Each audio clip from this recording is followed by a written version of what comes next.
Шановні гості, я прошу вас займати місця в залі нашому. І розпочнемо нашу панельну дискусію «Люди та громади. Безпека як пріоритет».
Колеги, прошу займати місця всіх і будемо розпочинати нашу панельну дискусію. Дякую дуже.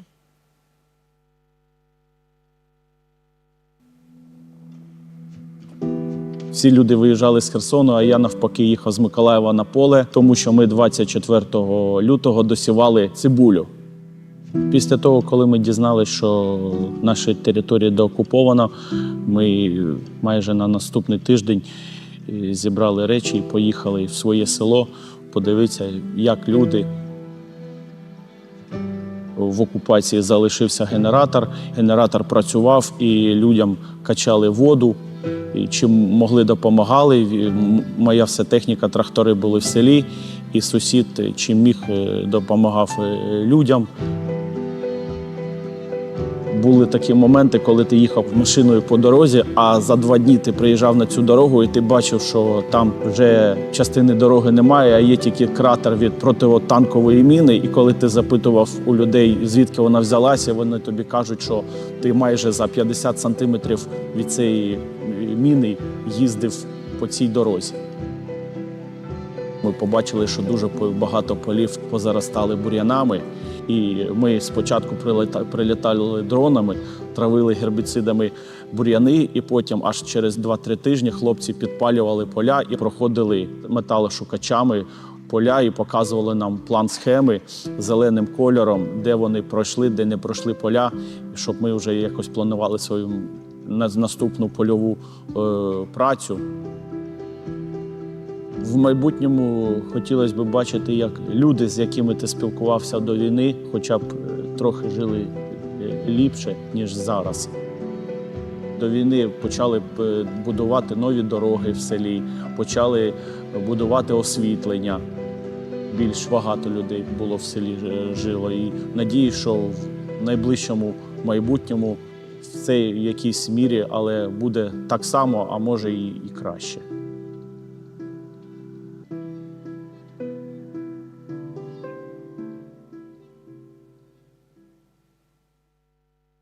Я запрошую на нашу сцену модератора. I'd like to invite Edmund Clark, the moderator of this discussion. Edward will introduce our speakers and will give a general outline of our discussion. In the end of this discussion, we're going to have a Q&A session. In case of any questions, please raise your hand. Edmund, over. And thank you all for joining us for the panel session today. I know there are other panel sessions, so really kind of appreciate you coming and listening to the stories that we're going to hear today. I think before we invite the panel speakers up, I think kind of wanted to give a little bit of an introduction to the session. But since kind of Russia's full-scale invasion of Ukraine, more than 1,200 civilians have fallen victim to landmines and explosive remnants of war. And heartbreakingly, these numbers will continue to rise long into the future. We heard from the Deputy Prime Minister earlier that up to 9,000 victims, if it is not properly addressed, could be by 2030. However, the devastation goes beyond those who just sadly lost their lives and limbs.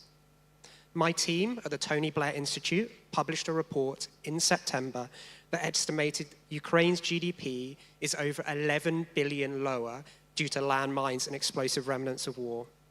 That's about 6% of Ukraine's GDP from prior to the full-scale invasion. Entire communities have been shattered with countless human stories behind this tragedy. Vast tracts of farmland remain uncultivated. Factories sit idle. Fertilizers are not produced. Delivery trucks lie unused. And people are left jobless, unable to support their families. And this is why we're doing the session today, to focus on people and communities. How do we keep people safe and rebuild communities following the devastating impacts that Russia's invasion and occupation has had on them? I feel truly humbled to be joined by a variety of speakers who will all make an incredible contribution to the restoration of communities and individuals across Ukraine. So without further ado, I'd like to welcome the different speakers for the panel session. I'd like to start with Maxime, who is an active duty officer within the Armed Forces of Ukraine and is also a graduate from the Superhumans Academy. I would also like to invite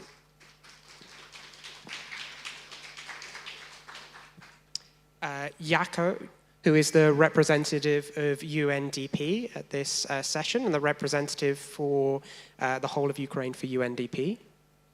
Have we got Yako here? No? Okay.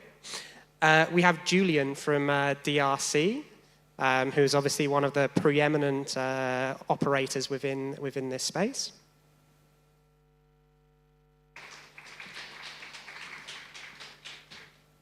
We have Pierre Bossan, who is part of the OCSE.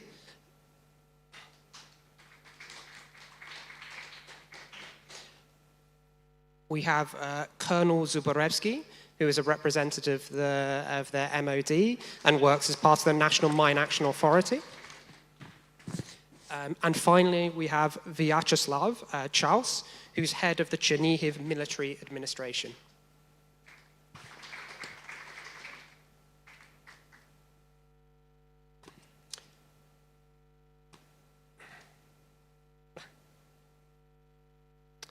So maybe we're going to have a few kind of individual questions we'd like to ask each of the panelists, but maybe just to start, we often hear about demining efforts, but less about those who've been directly affected by mines.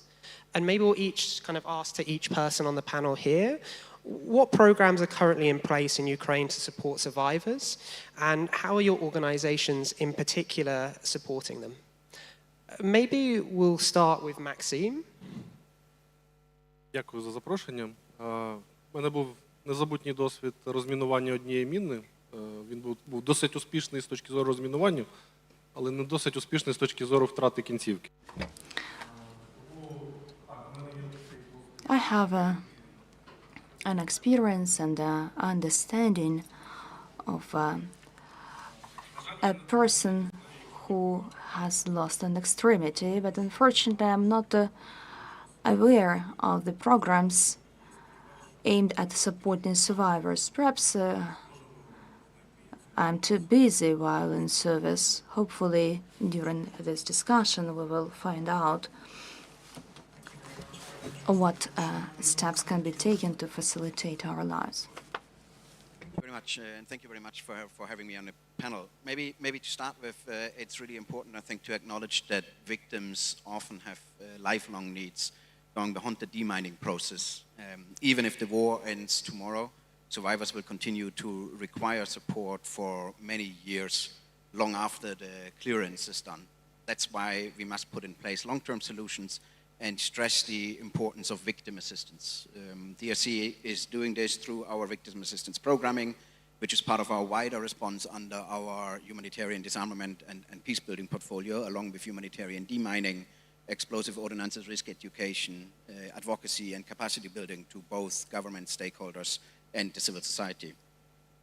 Survivors of explosive ordnance incidents often have multifaceted and very diverse needs that require an integrated and tailored approach to provide comprehensive support. In DRC, we provide that victim assistance through our protection teams, which, for example, provide cash grants, case management, legal assistance, or psychosocial support. With the cash grants, we, for example, cover costs such as the purchase of assistive devices, rehabilitation, and other required medical assistance, but also access to education and employment and psychological assistance. And I just want to tell you maybe one example of how that assistant works in the field. Just this week, my team was telling me of an 80-year-old woman from Kharkiv that had lost her leg after she had stepped on an unexploded ordnance, and she was able to pay for her prosthesis and relevant treatment and therapy thanks to that cash support. So these interventions are really truly life-changing for many after a very traumatic experience. On top of that, our teams also conduct inclusion trainings, for example, for pedagogical staff and children at schools in communities which are affected by accidents with explosive ordinances. The training aims to spread knowledge on inclusion and accessibility, especially for EO victims and people with disabilities, to strengthen their protective environment in these communities. And then very briefly, just on top of this very practical work we do, we also engage in the coordination of victim assistance. We founded the Victim Assistance Working Group in March 23 that aims at coordinating the victim assistance work for both government, civil society, but also INGOs in the country. We engage on advocacy for and support of the development of victim assistance standards, regulations, and initiatives. And lastly, together with the Ministry of Economy, we developed a website that serves as a service inventory for victim assistance services, really helping victims to access assistance. It's accessible for people with visual and other impairments, which is really an important milestone for the victim assistance sector, as we will not only map services, creating transparency and awareness for explosive ordinances victims, but we will also learn about potential gaps. The website will be launched soon and is also connected to the overall Demine Ukraine website. And very lastly, in February 25, we will be holding an event shedding light on 3 years of victim assistance, of the victim assistance response in Ukraine since the full-scale invasion, with the aim to discuss gaps, challenges, and areas for improvement. So it's a timely, the time is ripe now to discuss it, and of course, everyone who is interested will be invited from this group as well. Thank you.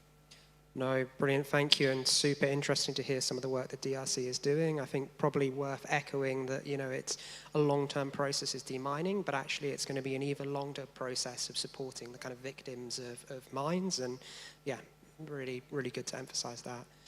Maybe we'll move across to Pierre. Would you be able to share your thoughts? Yes, if it would be very short interventions, as like any one working on demining, the focus is on the people. But we don't work directly about this. What we have in mind is the numbers you mentioned before, this 1,200 1,200 victims, and then you mentioned a potential number. And I think when we work on the strategy or in the implementation, we want to make sure that we never reach that number of 9,000. So we don't work directly with victims, but we always keep it in mind when we do our work here in Ukraine. No, that's very, very true to hear. Maybe I can pass across to Colonel Zubarevsky. Ми, як національний орган з As the national authority, we are highly interested in victim supporting programs. Therefore, the Secretariat of the Authority has developed an information tool to collect data on the incidents and victims. This tool is aimed at informing the authorities and other stakeholders. Due to this tool, 116 victims received assistance from international organizations. This assistance amounts to 1.8 million hryvnias. The assistance includes mental health services, rehabilitation, prosthetics, employment, and additionally, Ministry of Defense, one of the authorities, is in charge of implementing the 11th article of the Convention on People with Disabilities. Under this article, we are involved in evacuation efforts. Together with the emergency service, we evacuated nearly 500,000 people. The Ministry of Defense provides support to deminers who got injured while performing their duties. This support includes prosthetics and mental health services. Kind of all the work that the National Mine Action Authority is doing, and I think we can kind of all agree here that one of the kind of key pillars of success within Ukraine is kind of national ownership, and it's really great to hear that that's not just on the kind of demining work, but focusing on national ownership of the kind of victim assistance as well. Maybe we'll pass over lastly for Vyacheslav. Would be great to hear your kind of reflections. Бажаю здоров'я. Good afternoon. You know, Chernihiv Oblast is one of the biggest oblasts in Ukraine. In February and March 2022, it was occupied by 2/3. It was a battlefield, and the oblast is now heavily contaminated. I'll give you a number, an impressive number. Over 88,000 explosive ordinances were demined in the territory of the oblast throughout these 2.5 years. Yet, in fact, we can just imagine how much ordinance is in the forests, in the rivers, and in the fields. Chernihiv Oblast has been seriously affected, and now it's been rehabilitated. And in Chernihiv, we created a strategy from recovery to development. And one of the key aspects of the strategy is safety and security for the communities. It's the top priority for a borderline oblast. It's under attack on a daily basis, and do not forget the occupation. Therefore, security is our top priority. It includes also employment safety, transportation safety, awareness raising of the population. So the population has to be informed on the risks associated with going to forests or other areas considered to be potentially contaminated. In this respect, we enjoy great support from our international colleagues. This support is invaluable.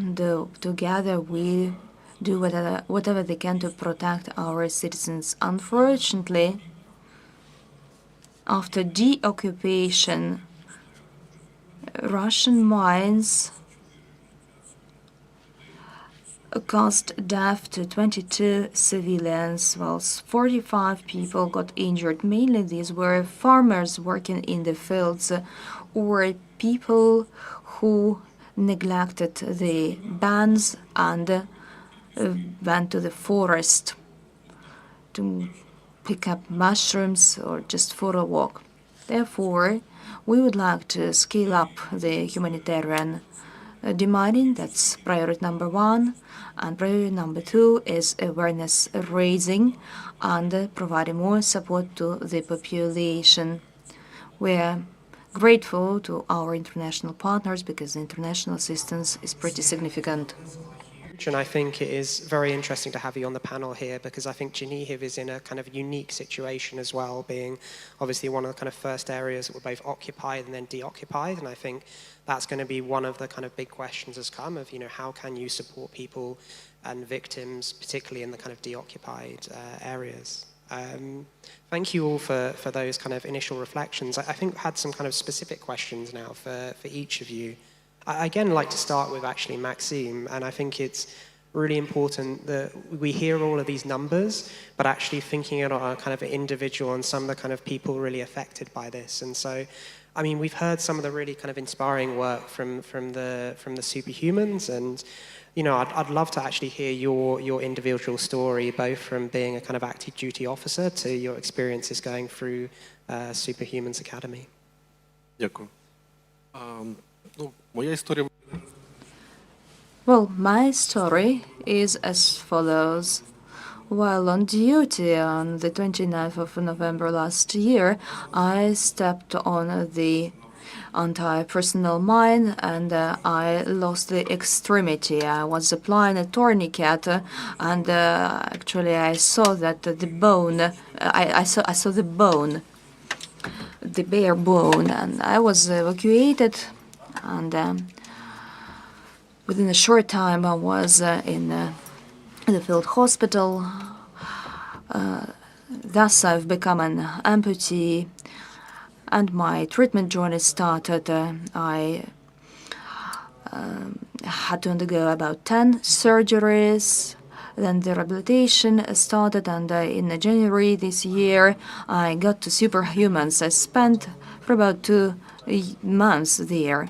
Typically, people with such injuries can tolerate prosthesis just 2 weeks after the surgeries. Unfortunately, due to some complications, I had to spend 2 months at the Superhumans. But in fact, this time proved to be really valuable. I enjoyed professional assistance in terms of prosthetics. At the same time, my mental health was also well attended to. As a person who lost the extremity, communicated with the person who lost 4 extremities. There were also guys who lost 2 or 3 extremities. And as Superhumans tried to instill hope in us. We were convinced that we are not people with limitations, with disabilities.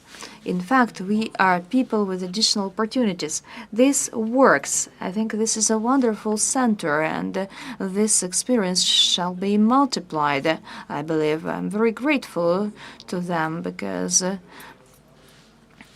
as far as I know, there will be several centers in 2 bigger cities of Ukraine, apart from Lviv, which hosts the first center, the initial center. If you are interested, you may visit the center. I guess they arrange for the tours. You may look with your own eyes. I invited several acquaintances from Australia, and they were positively impressed by the quality of assistance provided to both civilians and veterans. Definitely, this is an experience, this is an example which can be multiplied. There should be more centers like this. Thank you. Thank you. So, I mean, it's so inspirational to be able to hear these stories, and I think a really important message as well of, it's incredibly demanding, I imagine, from a kind of physical perspective, but also great to hear that kind of considering the kind of mental health aspects as well of having to go through those experiences. I actually have one more quick follow-up question for you, Maxime. Like, what now for you? How now that you've been through the kind of Superhuman Center, what are you kind of thinking about in the future? What will you be looking to do? Перш за все, до повномасштабної війни я працював в банку і навіть сьогодні там працюю все ще, хоч і не з'являвся на роботі майже 3 роки. Тому в мене завжди є можливості повернутися в банк, де мене очікують. І насправді банк був, він один з спонсорів Superhumans. І вони, коли взнали про моє поранення, вони також ініціювали, щоб я протезувався безпосередньо в Superhumans. І, чесно кажучи, на початку поранення я думав, що я таки буду списуватися, бо з таким пораненням можна списатися. Але коли попав в Superhumans, я повірив, що я можу більше, ніж мені здавалося. І чим було ближче до виписки, до моменту, коли я покинув клініку, тим в мене було більше сумнів, чи час повертатися в цивільне життя, чи я все ще можу приносити користь в армії. Тому тоді, в березні, я прийняв рішення, що я маю ще залишитися в армії для того, щоб... Ну, по-перше, це також такий моральний фактор. Я хотів, щоб ця війна не зламала мене через поранення, а повернутися, навіть не дивлячись на поранення, до армії, зробити якусь значну користь і для себе піти звідти переможцем.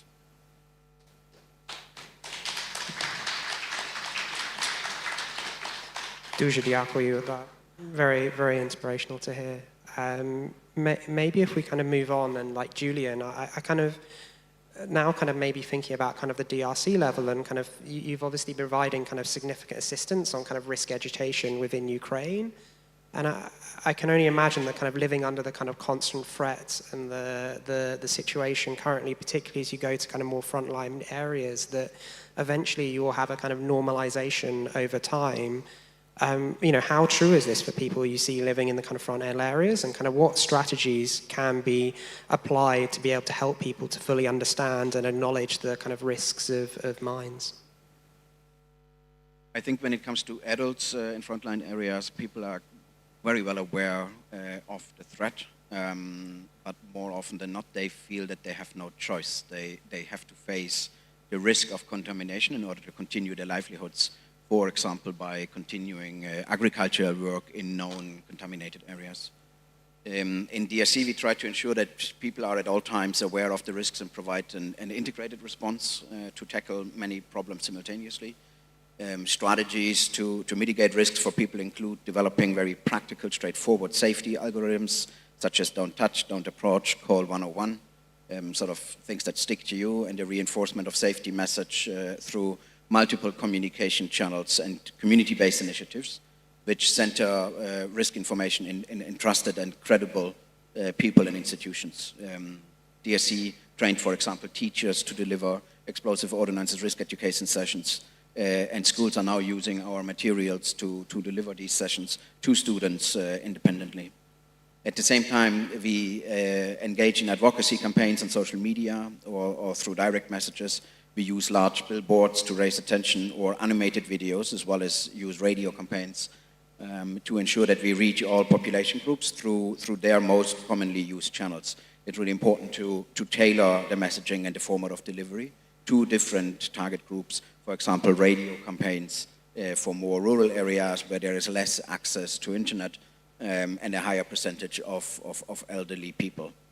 In addition, then we frequently update, of course, our explosive ordnances risk education materials as new weaponry is being introduced into the conflict.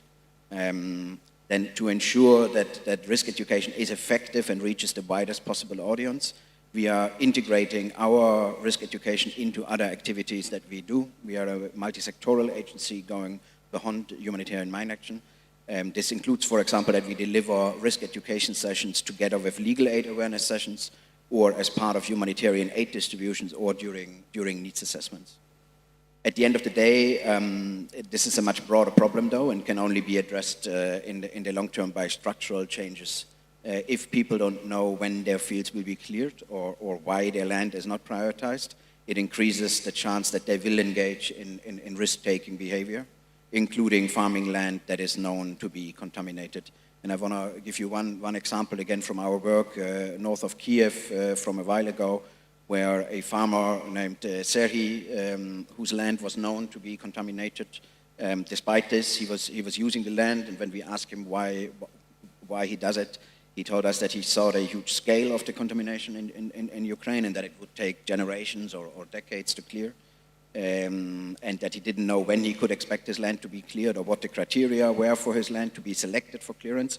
And as such, he took this very risky approach of plowing his land despite the high risks.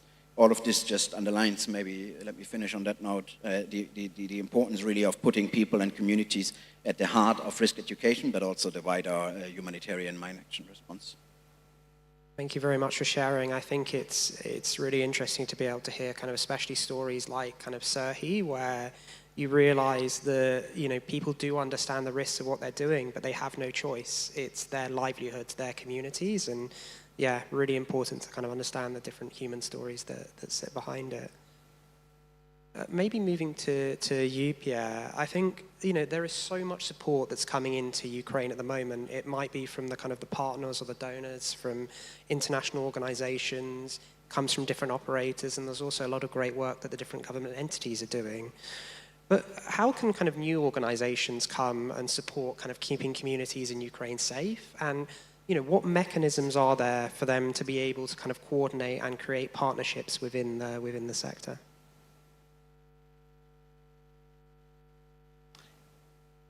When I listened to the different panel members, when I came to Ukraine in May 23, you would think that, I don't want to hurt anyone, but you would think that demining is rather simple.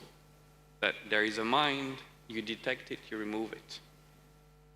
And while the Ukraine is working on its accession to the EU, you would think that one day you dial 112 for emergency numbers, you said there is a mine, someone comes and someone removes the mine.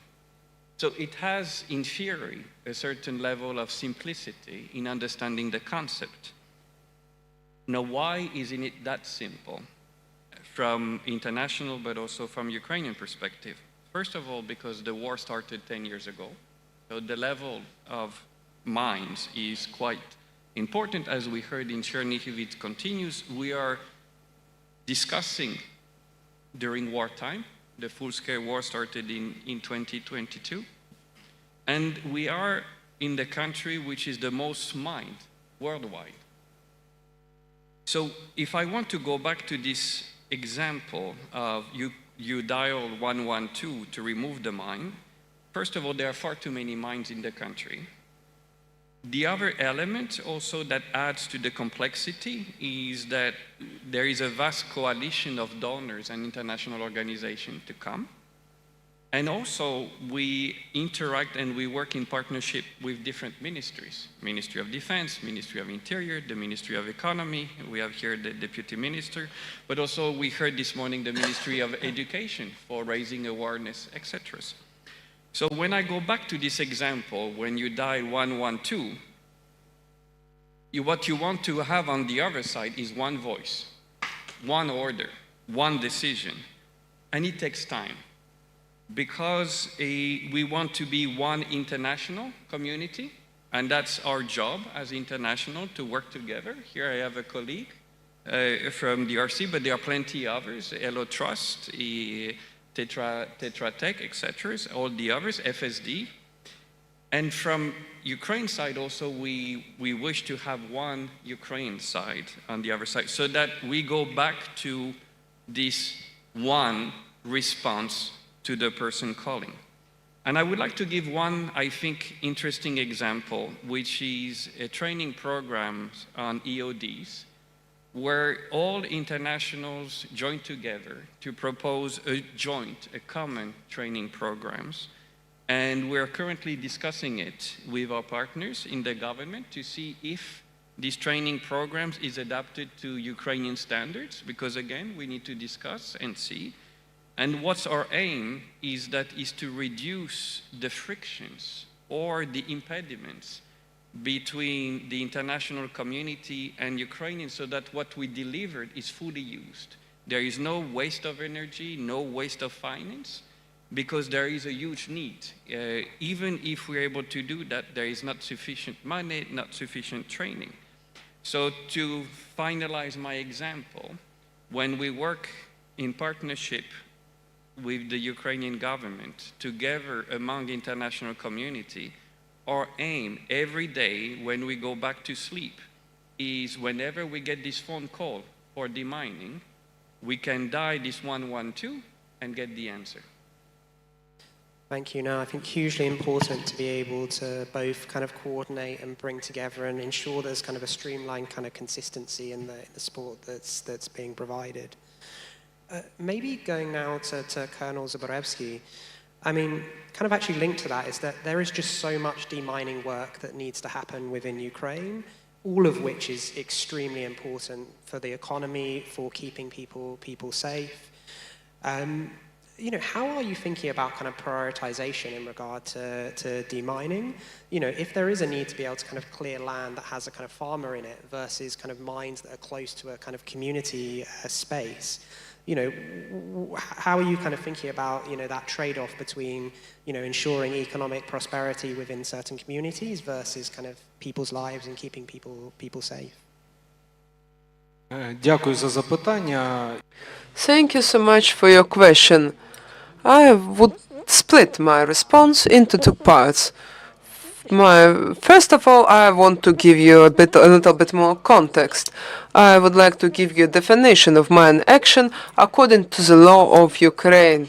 So these are activities focused on ensuring national security and reduction of social, economic, and environmental effect of explosive ordnance, as well as the risk for life and health of the population. And here it's extremely important to remember that the top priority goal of mine action is Ukraine is mitigation of risks that may emerge due to explosive ordnance. I mean risks for life and health of the population, of our citizens.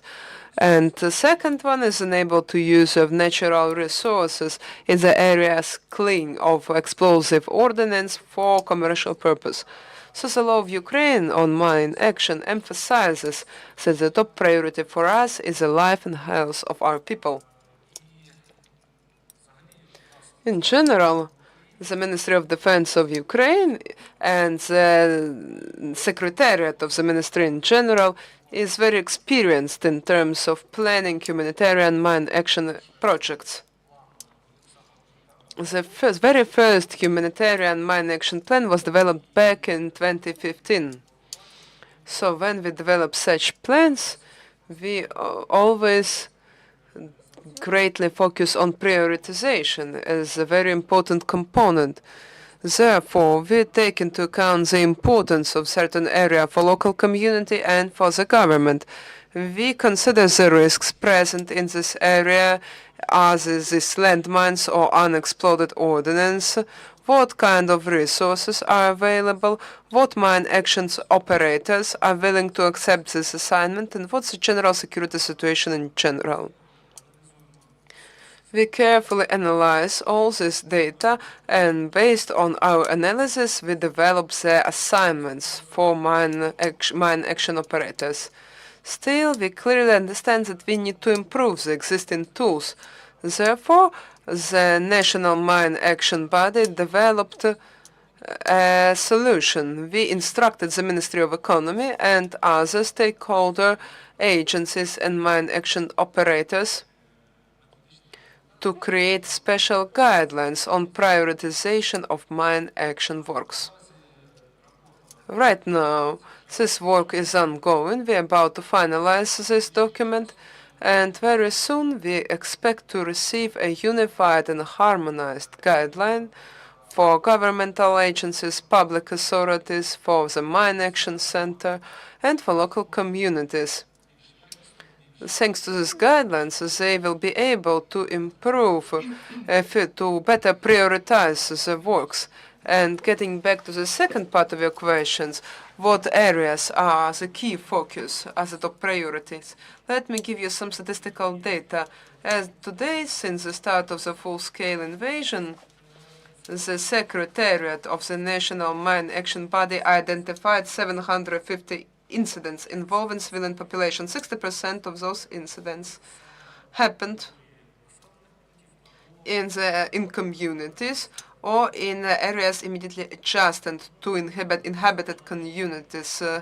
Therefore, And since the top priority for Ukraine is the life and health of our citizens, our top priority is obviously so we will focus our main efforts to clean the areas located within communities or in immediate vicinities to the communities, so we can ensure safe living, safe access to critical social infrastructure without any concerns about potential mine hazard for the residents. Thank you.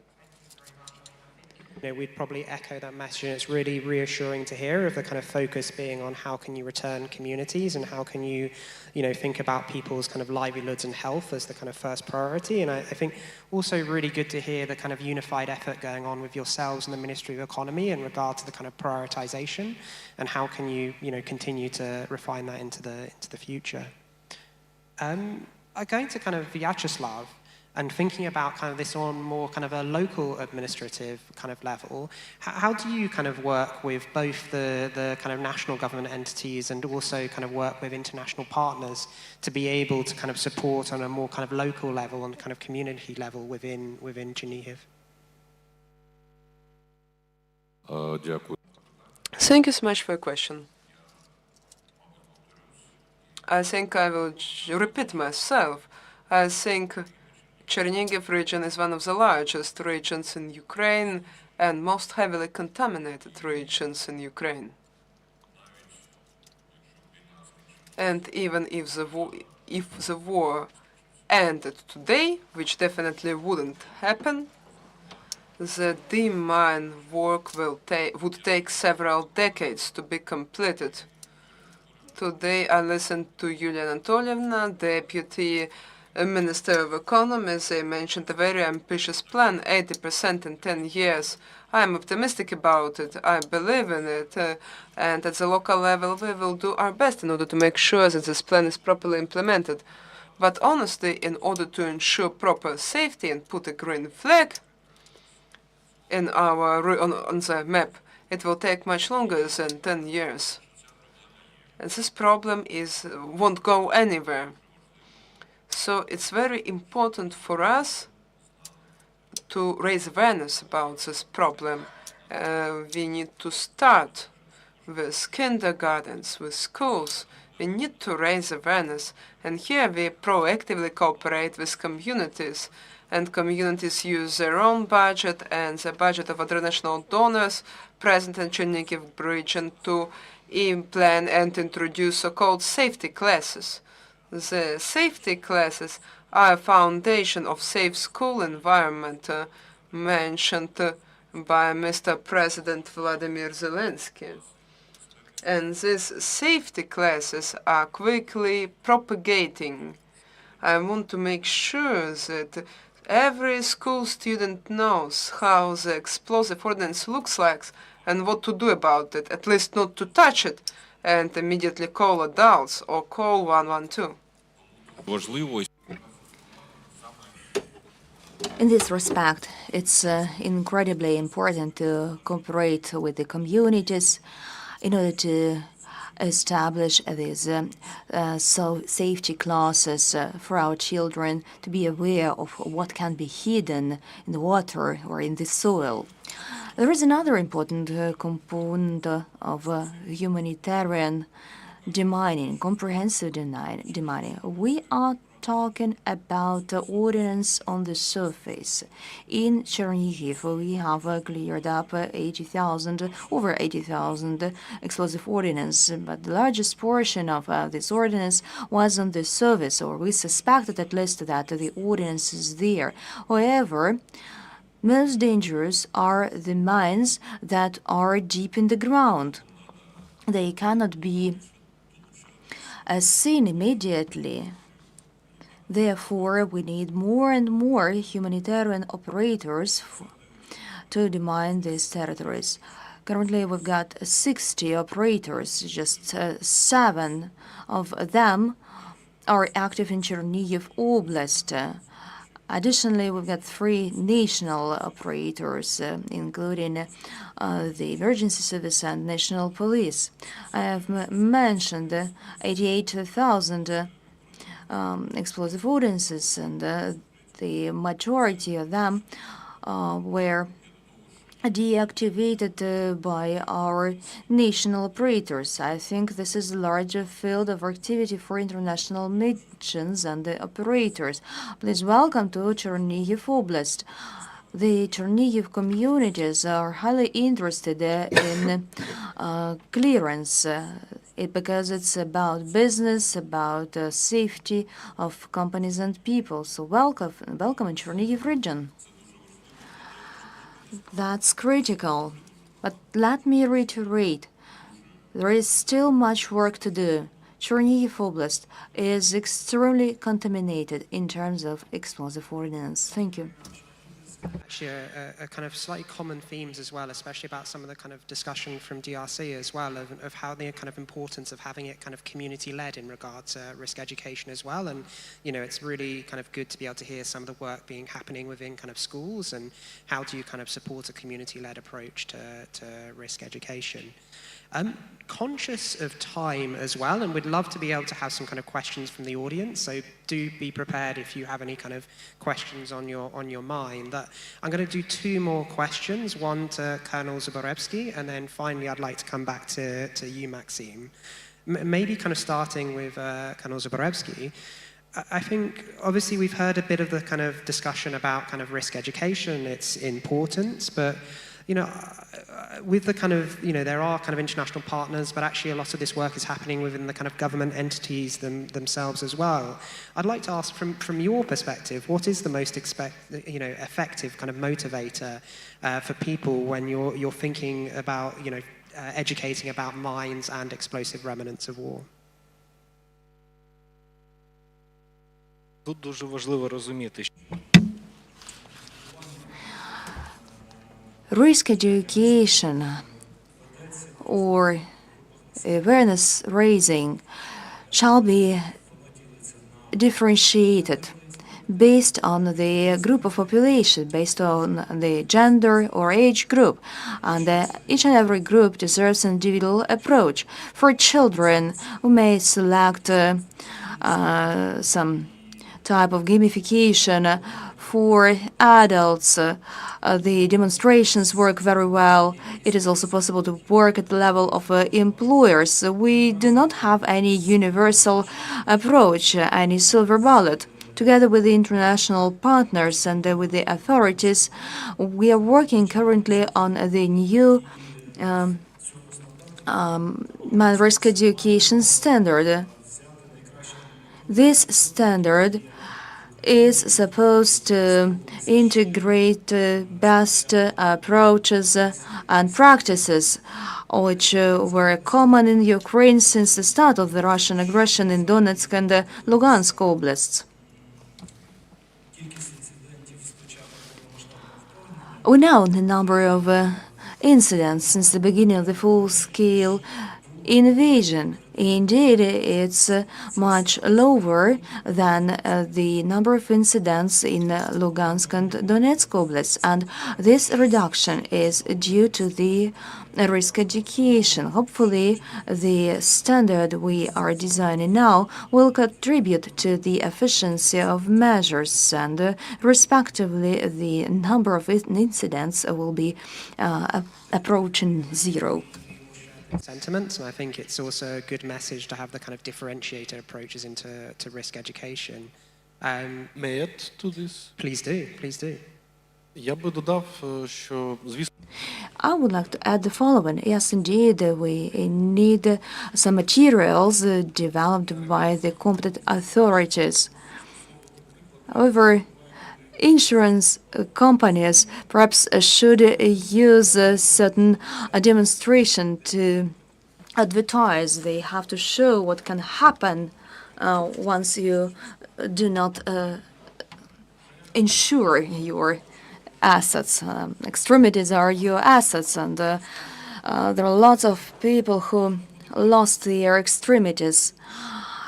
So such people can be sharing their stories, especially with children, because some people believe I will never go to the field and I will never encounter the mine risks. However, if you see a person in front of you and this vis-a-vis tells you about the risks he or she has been exposed to, it will be much easier to explain the problem. I think as well personified by the talk that you've given. I think the work that we do and also the risks are personified so much more strongly when you can have a human face and a human view behind some of the things that we see. Maybe before we quickly go to question, I'd like to kind of leave it with you, kind of Maxime, as well. It's been amazing to be able to hear your story. If we're looking out to kind of international partners, any other kind of international organizations, how can they help to kind of support survivors like yourself? What would you kind of ask to them? Я дуже радий, що сьогодні ми на панелі розуміємо, що насправді є розуміння. During this panel, I see the full recognition of the problem. After the World War II, there has never been a country contaminated like Ukraine. After my injury, 4 other soldiers got injured on the mines in the same territory. It was actually incredible that people could walk there. This was an area about 1 kilometer wide with an access lane of about 2 meters. There were nearly 100 anti-personnel mines. So, thus you can realize the scale. We have to focus incredibly on the risk education and awareness training. However, I would split this topic into 2 subcategories. Number 1, we have to explain the risks and explain how to avoid them. On the other hand, there are currently many people in the society exposed to this risk. They got injured, and we have to train the civilians how to respond to these people, how to communicate with them, because unfortunately, some people still demonstrate inadequate reactions when they see a person using crutches or prosthetics. So people may have lost their extremities not only due to explosions, mine explosions. There are other injuries that result in the same loss of extremities. So we have to focus on these victims. Superhumans is not the only center providing support to victims. Still, don't forget that the waiting list is really huge. People may wait for several months to get to the academy. And after every big battle, prosthetic centers receive hundreds and thousands of patients who need their assistance. The international organization should keep this in mind. With such a big number of victims, we have to focus finally on inclusiveness of our cities. Perhaps all the foreigners who arrived in Kiev arrived through the central railway station. Once I had to carry 2 bags weighing 20 kilograms each, and I had to go upstairs to get into the city. We have to avoid such things, and we have to care about barrierlessness. To that, other than saying, thank you and echoing support for the messages that you had there, Maxime. Thank you to all our speakers. Maybe we'll have a kind of minute at the end to hear your reflections, but kind of looking now to the audience, do we have any kind of questions or reflections that they'd like to share with the room? And maybe just to say before you do, can you introduce yourselves and the organization you work for before asking your question or making your reflection?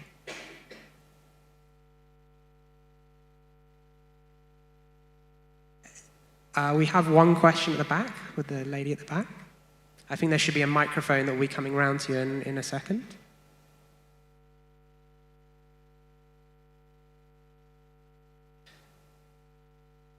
Can we share a microphone to the... Perfect.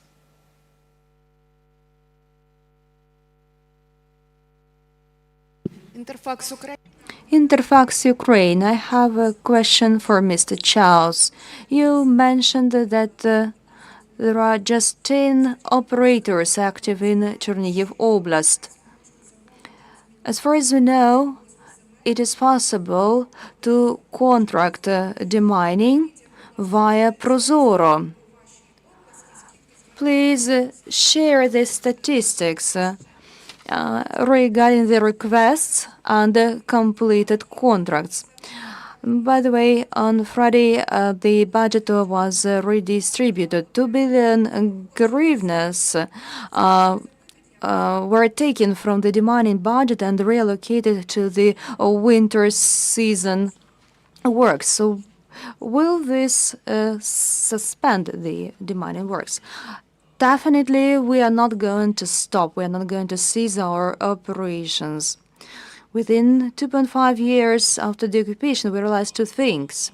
First, it was extremely complicated yet important. It's operational demining. Operational demining was completed by the emergency service.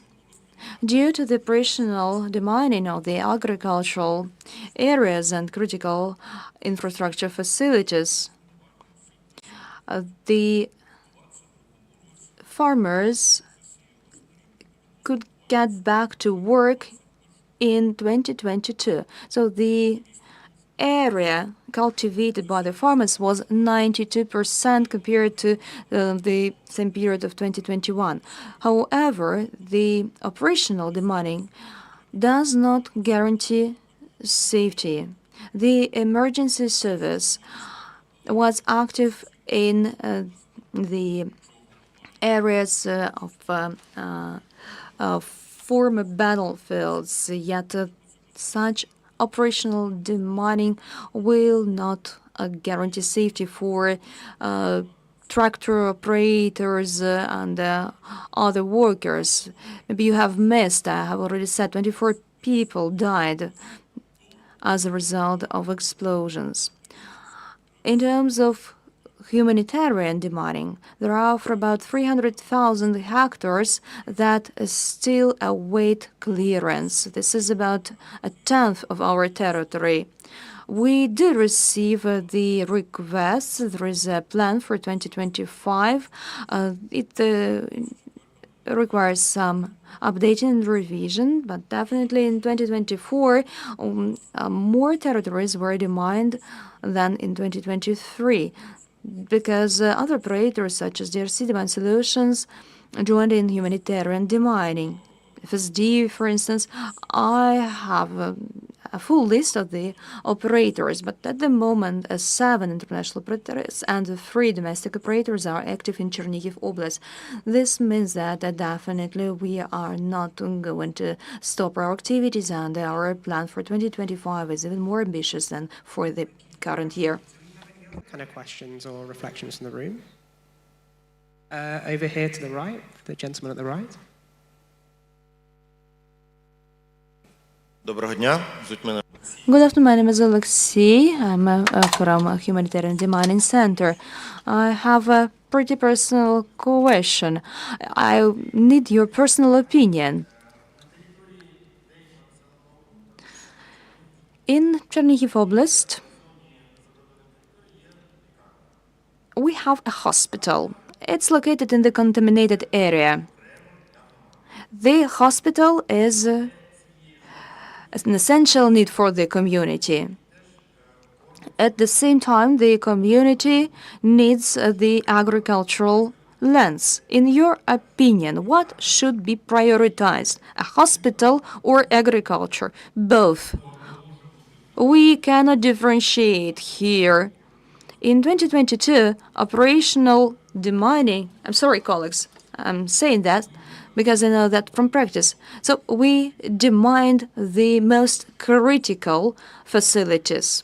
We demand the networks, the infrastructure, the settlements, the townships, hospitals, schools, and kindergartens, and some adjacent territories. Because we knew about the hostilities. In parallel, we demined the agricultural lands. We did not prioritize the agriculture to compromise the hospitals. In case we would like to prioritize, we should realize what the highest value is. That's human life. Perhaps it's not possible to complete several operations at the same time. So here we should prioritize lives and health of people. Is it possible to take measures that would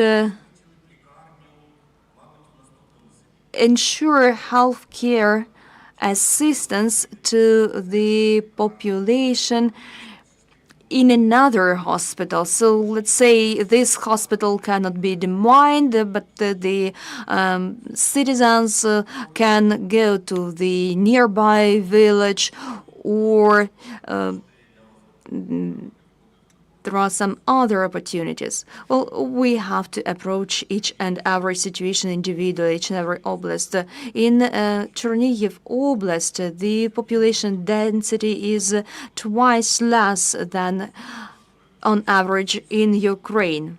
Now, about 6-7 persons per square kilometer reside in the borderline territories of Chernihiv Oblast, with the average density 70 persons per square kilometers. Yet these 7 persons also have to receive educational services and healthcare services. It's very complicated to ensure the access to these services in these territories, but still, once we can ensure the access, we should do it. The hospitals, the schools should not be closed down. Maybe I misinterpreted your question. Perhaps you mean that we need more healthcare facilities in parallel, running in parallel. So in your opinion, it's not possible. You believe that it is not possible to make people use the services at another hospital. Once again, just imagine there are 7 persons per square kilometers, and these people have to travel long distances to get somewhere, especially in the north. It's extremely difficult to ensure logistics. So people have to travel a lot, and practically it is nearly impossible. Maybe in some other parts of the oblast, we can, of course, consider some options. Personally, I do not see any problems. Maybe you have some particular examples in mind. You know that Chernihiv Oblast is heavily shelled, especially the borderline territories. Thank you. And what do other people think about it? Other panelists? Actually, the question you asked is quite similar to what Mr. Moderator asked me. And here I agree with Mr. Chaus.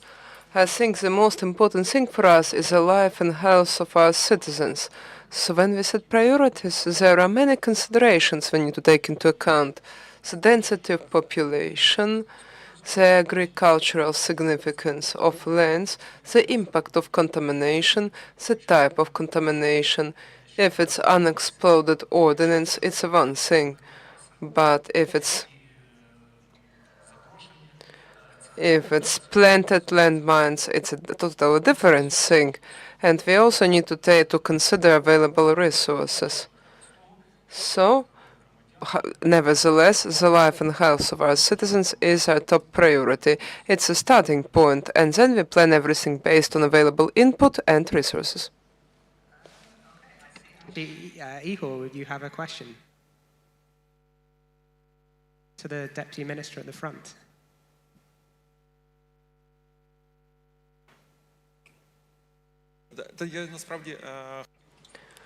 I just wanted to fuel this discussion a little bit. I don't think that we won't be able to use this classic philosophical, this card, this the classical philosophical dilemma in terms of prioritization. If we want to demine a hospital in a nearby village, we need to make sure that we have a road to this village. But a few words about prioritization system, mentioned by Mr. Yevgen. We have 4 key indicators there, and we are working to develop them. The first basic thing is safety. What's the impact what's the impact of this territory? Maybe we don't need to clear this territory at all because it's borderline area which is supposed to be mined due to security reason. And then it's economy, environment, and social responsibility. And all these 3 aspects are mutually exceptional. We need to find a trade-off between these 3 components. Because if we focus too much on the social component, what these people are going to do, even if they return to the territory, they will have no jobs. In what kind of environment are they going to live? And if we, for example, focus purely on economies, then the environmental and social component will be compromised. It's a very difficult equation. It doesn't work this way. Like there is a field, there is a hospital. The trolley dilemma doesn't work in this case. So, actually first there. And then one to Ukrainian demining services afterwards. Добрий день, мене звати Олександр. Hello everyone, my name is Alexander from DG ECHO, European Commission for Civil Defense and Humanitarian Aid. I want to contribute to this issue. So let's imagine I'm a father of 2. And whom am I supposed to save, father or son? Of course we want to save both. And when we found ourselves in this kind of situation, we have some humanitarian projects which are focused specifically on the areas where people are struggling with these challenging conditions.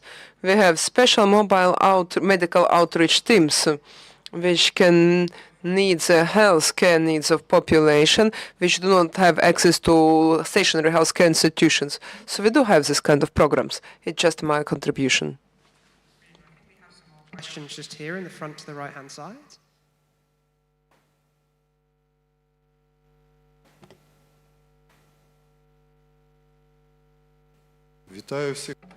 Hello everyone.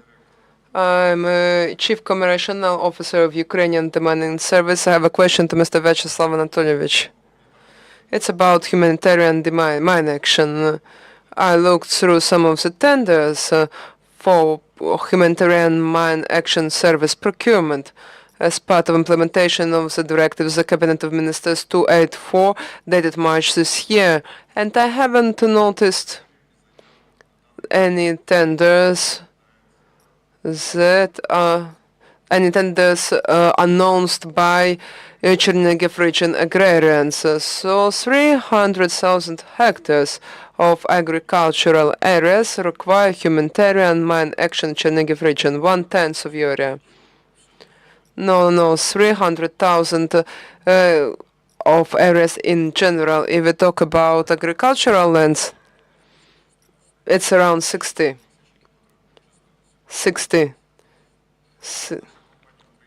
Our company, Ukrainian Demining Service, is more than open to cooperate with you. We have very powerful operation in Mykolaiv, Kharkiv, and Kiev region, and we are also willing to offer you this kind of support and services. And we also would like to raise awareness in regions about this program under the directive of the Cabinet of Ministers 284. Because it concludes many important elements agrarians are not aware about. For example, only agricultural product manufacturers can participate. Sole farmers are not yet eligible. So I think we need to raise awareness about specific requirements of this program. We need to update people about it, and I think we need to focus in this area. Thank you so much for your question.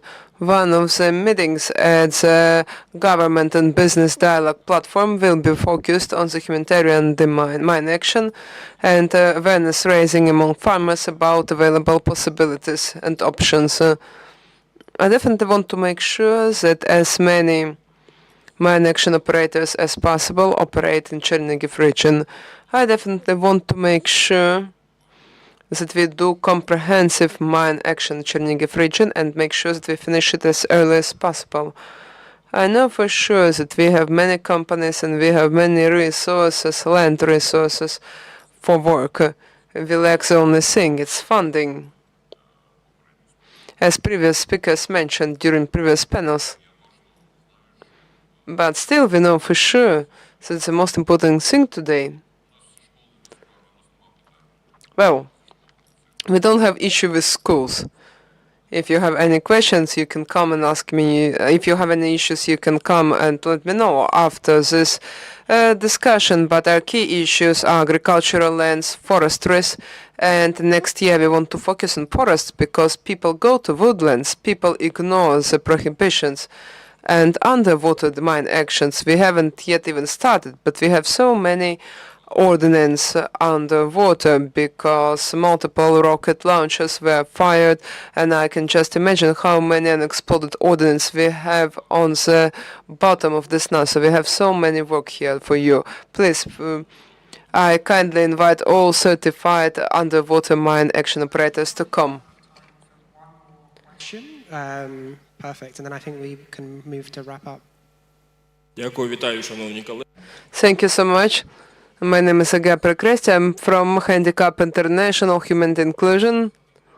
And one of the key areas of our activities is actually supporting the survivors. So together with DRC and other international organizations, we are paying great efforts. And we know that at the same time with development of guidelines and standards, you're also developing a standard on survivor support and the action plan for the next 2 years. So therefore I have a question to Mr. Zubarevsky. Earlier you mentioned a tool to submit survivor data. Could you please provide a bit more details about this tool, what's going to include, and what's going to be the mechanism, how the mine action operators or other stakeholders may use this tool as part of the activity to report the survivor data. Thank you. Thank you so much for your question.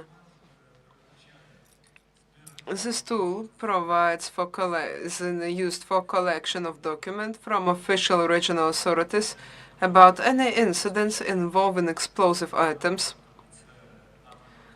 And there are two components, civil security and healthcare.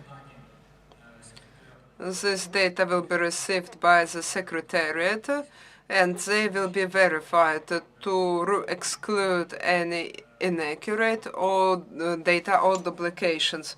So basically this data management tool will contain only verified data. This data will include the incident location, the description of incident, a suspected type of explosive item which caused an item, and brief description of an incident. And where necessary, we will also provide information, we will also include data about survivors. In order to get access to this tool, the organization should inquire with the national body's secretariat, provide a brief description of your activities and programs, the reason why you need access to this data and how you're going to use it. And then you will be granted access to the data management tool and specific features this organization may need. It's a brief summary about our explosive item incident dashboard.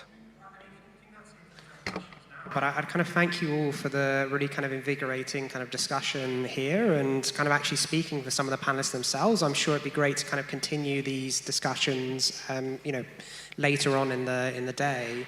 maybe the kind of final one, and I think kind of quick brief of maybe 30 seconds to a minute each. I'd love to be able to hear your kind of final reflections on the panel and the kind of topic. And maybe I'll start with you, Vyacheslav. Just any kind of final reflections on the topic or the panel. Головне The two most important things, we all mentioned it today. So the first thing is the safety, the human safety. Education since early childhood, awareness raising as much as possible about mine contamination hazard. And the second most important thing, it's physical mine action. The identification, disarming, and destruction of explosive items. And here, for every region and for every territory, and I know it for sure, the most important thing is a total comprehensive mine action to raise a green flag. I know that it won't happen in Chernihiv region any soon because, as Igor mentioned, some territories we unfortunately have to mine. I mean, in the northern part of our region, as part of our defense engineering fortifications to prevent any potential repeated incursions by the enemy. But if we talk about southern and east and central part of the region, we have to do our best in order to raise a green flag there as soon as possible. Thank you. Colonel Zaborevsky now. Ще раз Yes, once again, I want to emphasize the fact that mine action is a scope of actions which includes not just humanitarian demining, but also awareness raising, survivor support, survivor care, awareness raising at the global community level in order to address and mitigate the risks created by explosive ordnance for population and for our economic prosperity, environmental safety, etc. And here it's very important to emphasize that, unfortunately, Ukraine is struggling today because humanitarian demining and mine actions activities are carried out in the setting of ongoing Russian aggression and active combat operations, which create significant barriers in implementation of such measures and raising resources to clear contamination.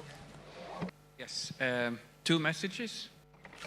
First one, I think, I don't remember, was it 9th of September? You were there? Yeah. We were in this building. I thought we would be talking only about that. In fact, we didn't. But we, in July, the government adopted the strategy on demining together with the action plan. And I think I just have 3 words: implement, implement, and implement. I think we are all, as the international community, supporting the government to make sure that this strategy works. And the second message, we were talking about survivors. I had the opportunity to visit Superhumans in Lviv, and here we have a representative from Handicap International, or there is also the English name. Our message, I worked 17 years in Brussels before, especially with civil society organization, and the key message is nothing about people with disabilities without people with disabilities. And I think it goes beyond survivors. It goes, I was talking with the head of UNESCO here, is how the cultural monuments are accessible, how the hospitals are accessible, how the labor market is accessible. So there will be a lot of work. And that's my only message. Nothing about people with disabilities without people with disabilities. Thank you. Go along to you, Julian. Thank you. Yes, I think the panel really serves as an important reminder that we are not here because of the minds, but because of the lives and limbs they take. It is really critical that the safety of people and communities are at the very heart of our demining operation. And I think we've heard today a few suggestions, and I want to focus on 2 as well. One is around the debate that just took place on tasking and prioritization, which really play a key role in protecting communities. I think the role of Ukraine in global food production we haven't heard today, and its influence on both markets and food security is really critical. It results in a huge pressure to release land as fast as possible. But we need to be cognizant that clearance is a slow and very time-consuming process, and the need to support economic interests needs to be balanced with the need to support the most vulnerable communities to enable really sustainable recovery. And two, I also want to caution that the urgency to clear land, that is very applaudable, clear land fast does not unintentionally compromise the quality and safety in the mine action response. A compromise on quality risks accidents among land users after clearance and a loss of trust in the clearance process, while a compromise on safety increases the risk of accidents amongst our deminers. And we should not accept either of these compromises. Adherence to international mine action standards in all humanitarian demining operations, I think, is critical to protect the safety of both the communities and our deminers. Thank you very much, Julian. And I think kind of finally, let's go to Maxime. Я думаю, що I think that it's very good that we already have some understanding of that this problem exists. But the mere understanding of the issue is not enough now. It's time for us to act. Because meanwhile the active phase of the war is ongoing, and of course most losses happen due to ongoing hostilities. But human losses, I mean civilian losses due to mine incidents, don't usually get into mass media. But one day the war will end. There will be no military casualties, and we will have only civilian casualties. And we need to understand that after the war is over, the affected regions, the mine-contaminated regions, will try to resume the normal life, and the level of activity will increase. So we need to use this time now to make sure that we start to act in advance to avoid civilian casualties in the future. I actually think they were covered by the amazing speakers already today, so I'd just like to take the opportunity to both thank you for coming, but also thank the speakers for their time today.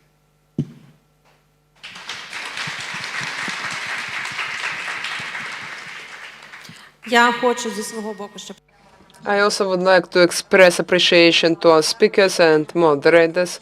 Ladies and gentlemen, now we kindly invite you to enjoy your lunch in a large hall.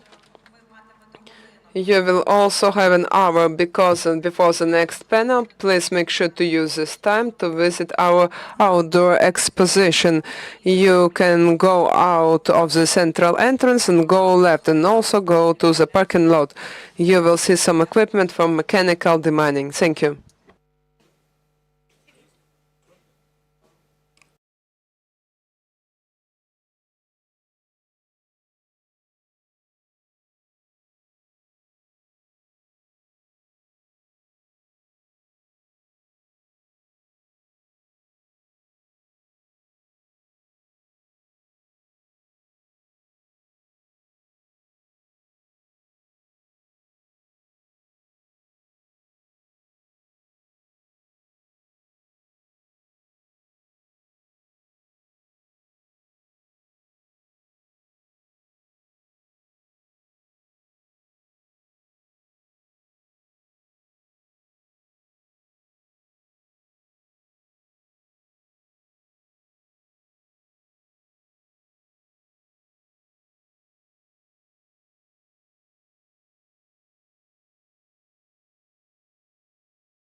Пані і панове, Ladies and gentlemen, please take seats in the hall because we're about to start our next panel discussion.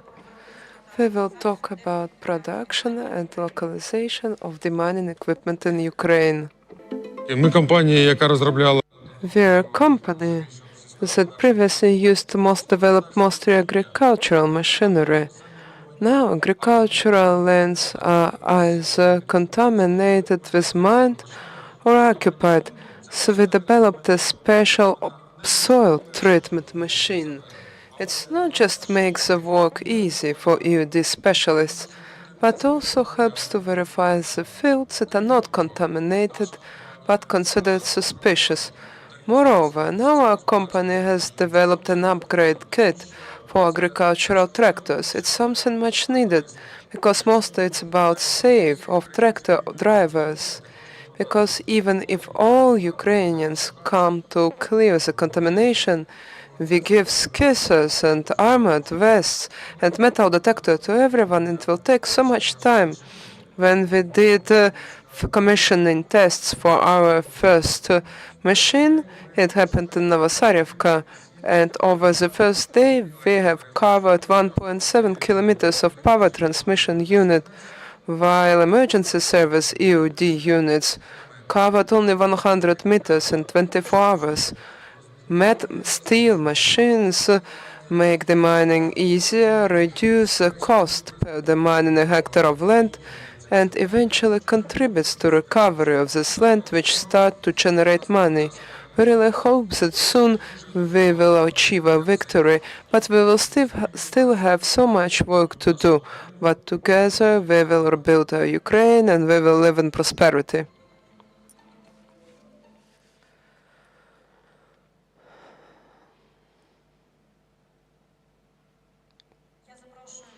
Now, I kindly invite to the stage the moderator of our today's discussion, Mr. Yaroslav Vinnytsky. Yaroslav, please, the floor is yours.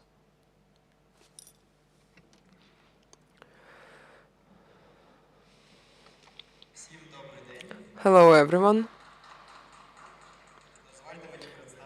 Please let me introduce our today's panelists. Dmitro Panchin, Head of Humanitarian Demining Department at the Ministry of Economy of Ukraine. Welcome. Marat Mins, Director of Ardetech Ukraine LLC. Volodymyr Rudenko, Head of Financial Leasing Department at Pomp Bank. Boris Drozhak, Co-owner of Rover-Tech.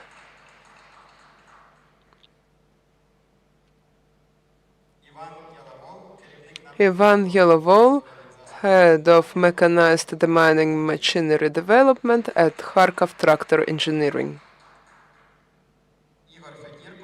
Igor Fedyrko, Deputy Director for Humanitarian Demining at State-Owned Enterprise Ukraine Obron Service. And Dmitro Salimonov, CEO of GCS Ukraine.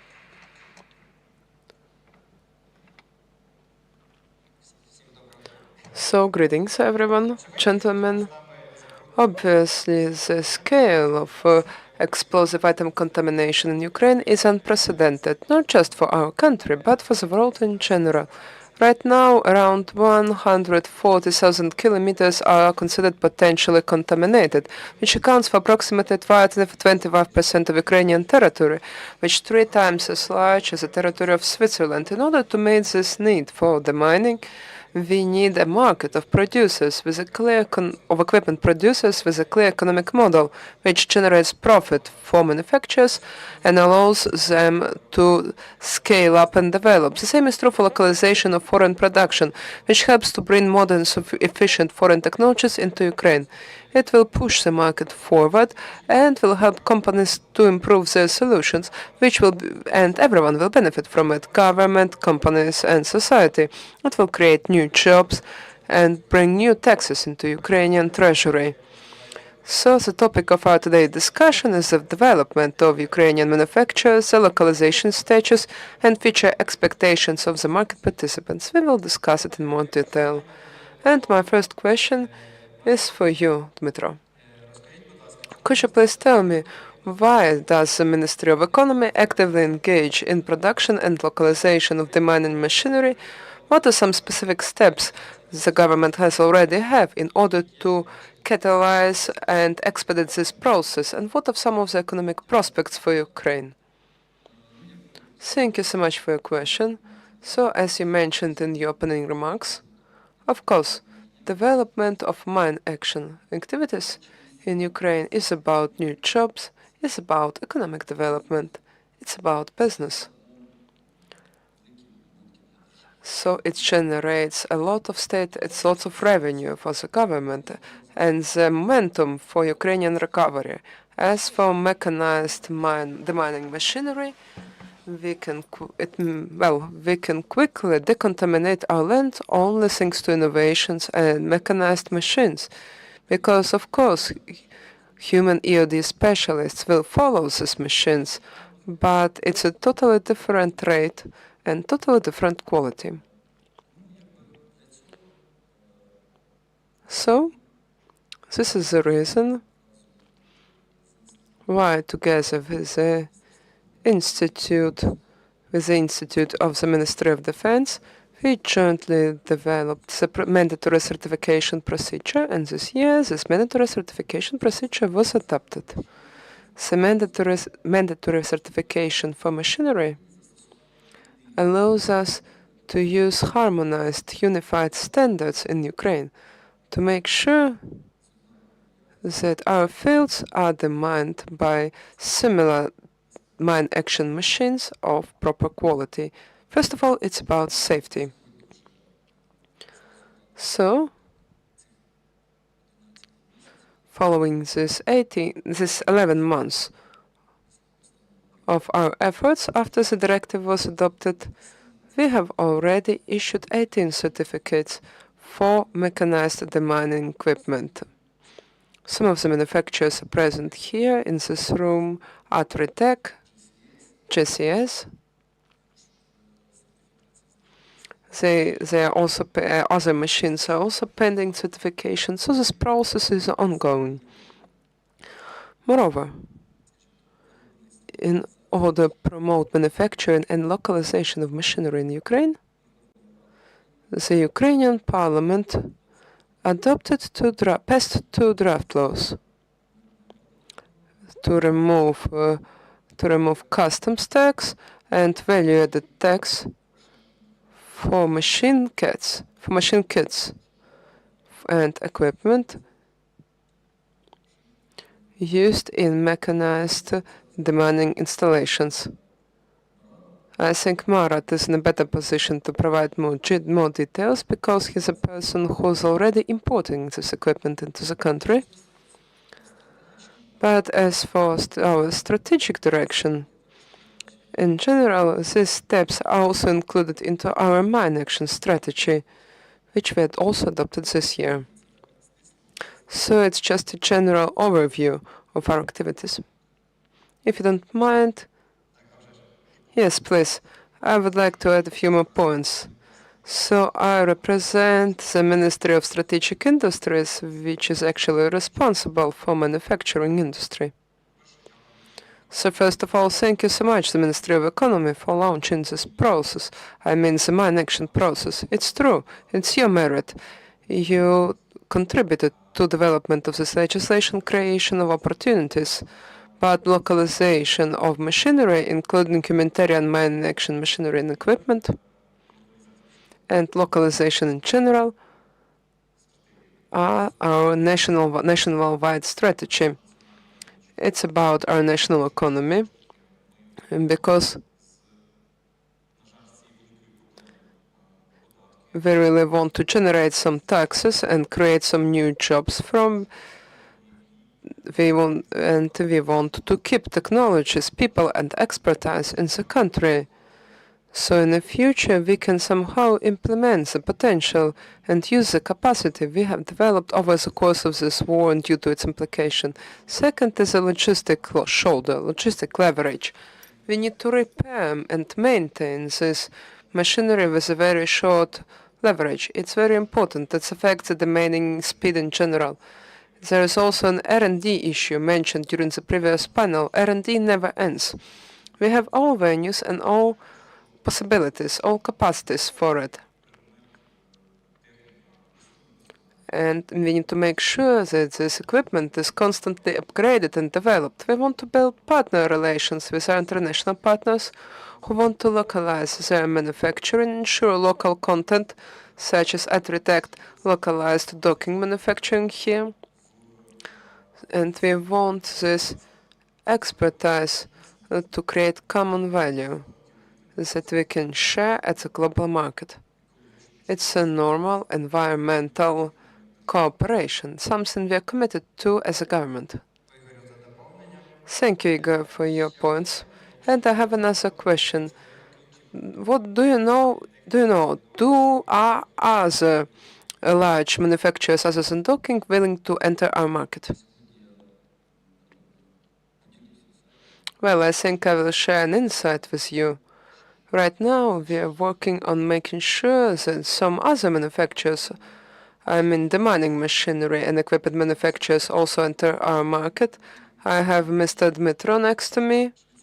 He's representing a Swiss company which manufactures mechanized demining machinery, and he's also interested in making sure that other manufacturers follow.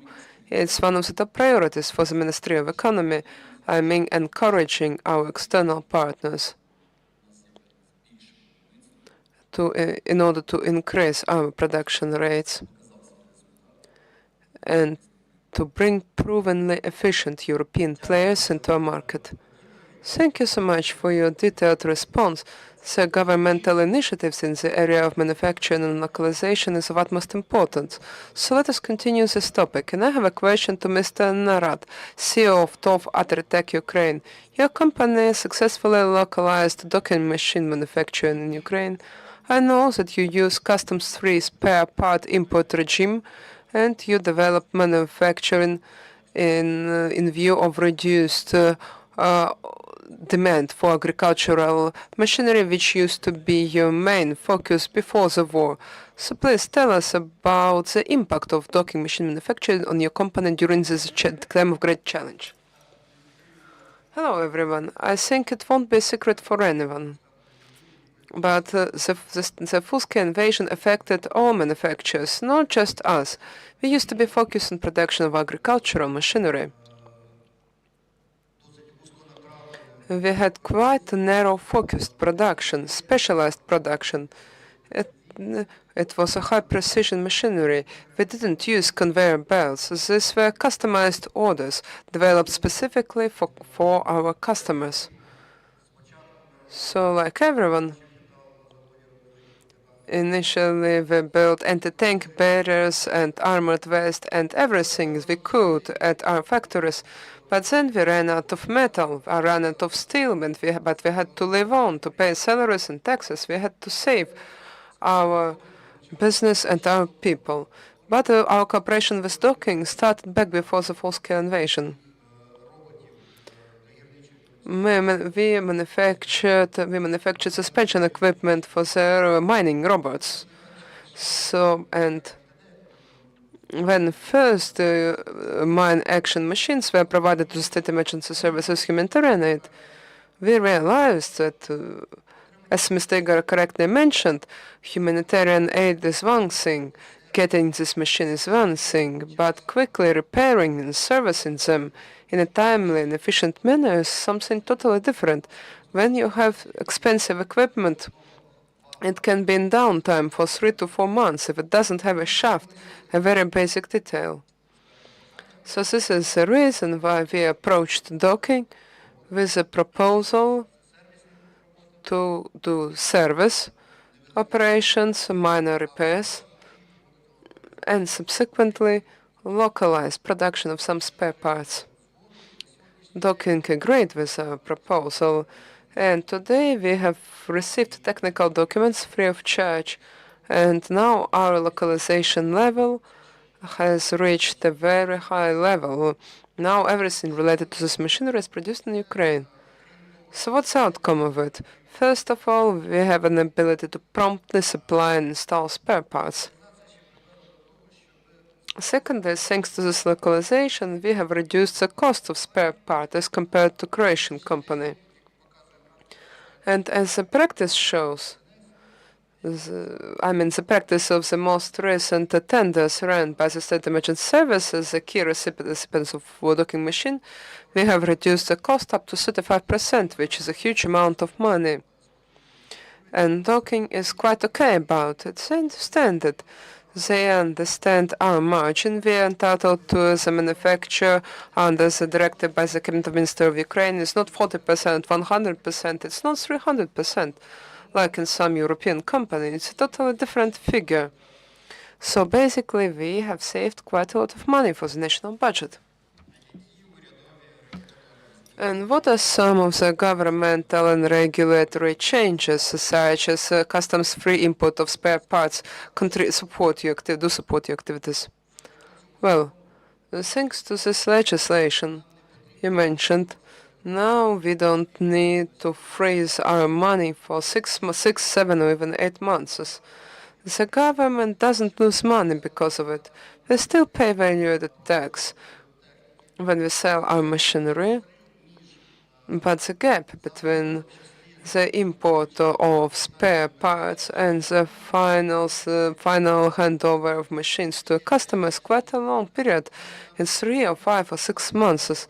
And when we imported something, we had to pay taxes, had to pay value-added tax, and then we could claim a rebate. It's a huge amount of money. And we're a small business. Probably we had to raise loans. And the loans funds automatically increase the final cost of equipment. So I believe that this law is very helpful to make our life easier. Could you maybe also share some of your plans for nearest future, for next year, for example? What do you plan for next year? Well, as I previously mentioned, in 2025, we hope to start localization with the engine, with the machine itself. As for working parts, everything is clear. As for applied part, everything is clear. We have a principal agreement and consent that the machines ordered by the sponsors directly from Croatian company, well, they will delegate a part of work to our company. So in 2025, we will focus on further localization of the machine itself. Thank you so much, Marat, for this information. Thank you for sharing some of your practical experience of manufacturing localization. And now, Dmitro, the question is for you. So you're from GCS company, a well-known foreign demining machine manufacturing. And your office is already, and your company already has an office in Ukraine. But as long as you know, you haven't yet localized your production. So what are some of your manufacturing localization plans? Yes, we opened our office in late last year. And over this year, we have already invested around 2 million euros into Ukrainian economy. Today, we have around 50 employees, and we are the first private international demining machinery company in Ukraine, which also provides mine action operator services. So we produce machinery and equipment. We offer training for people on mine safety. We have already trained 1,200 people in the occupied territories. So we use a comprehensive holistic approach. As for our machinery, today in Ukraine, there are 57 machines as of the 1st December.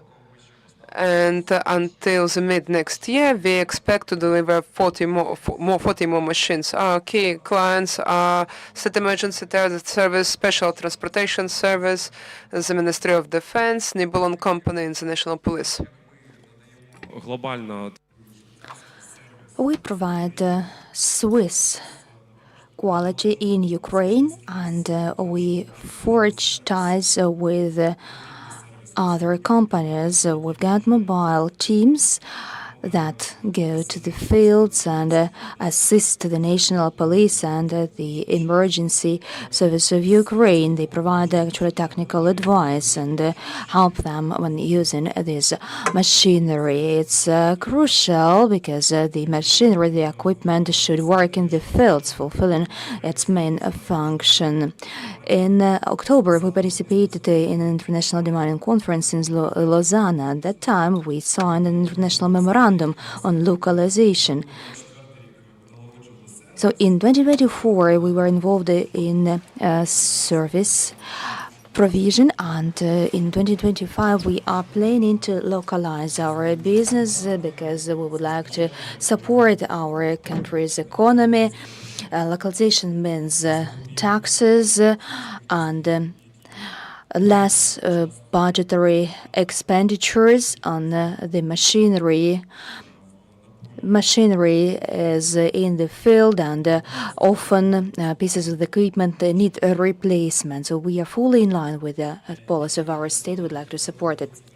Not only donors, but all Ukrainian citizens are interested in this machinery working in the fields.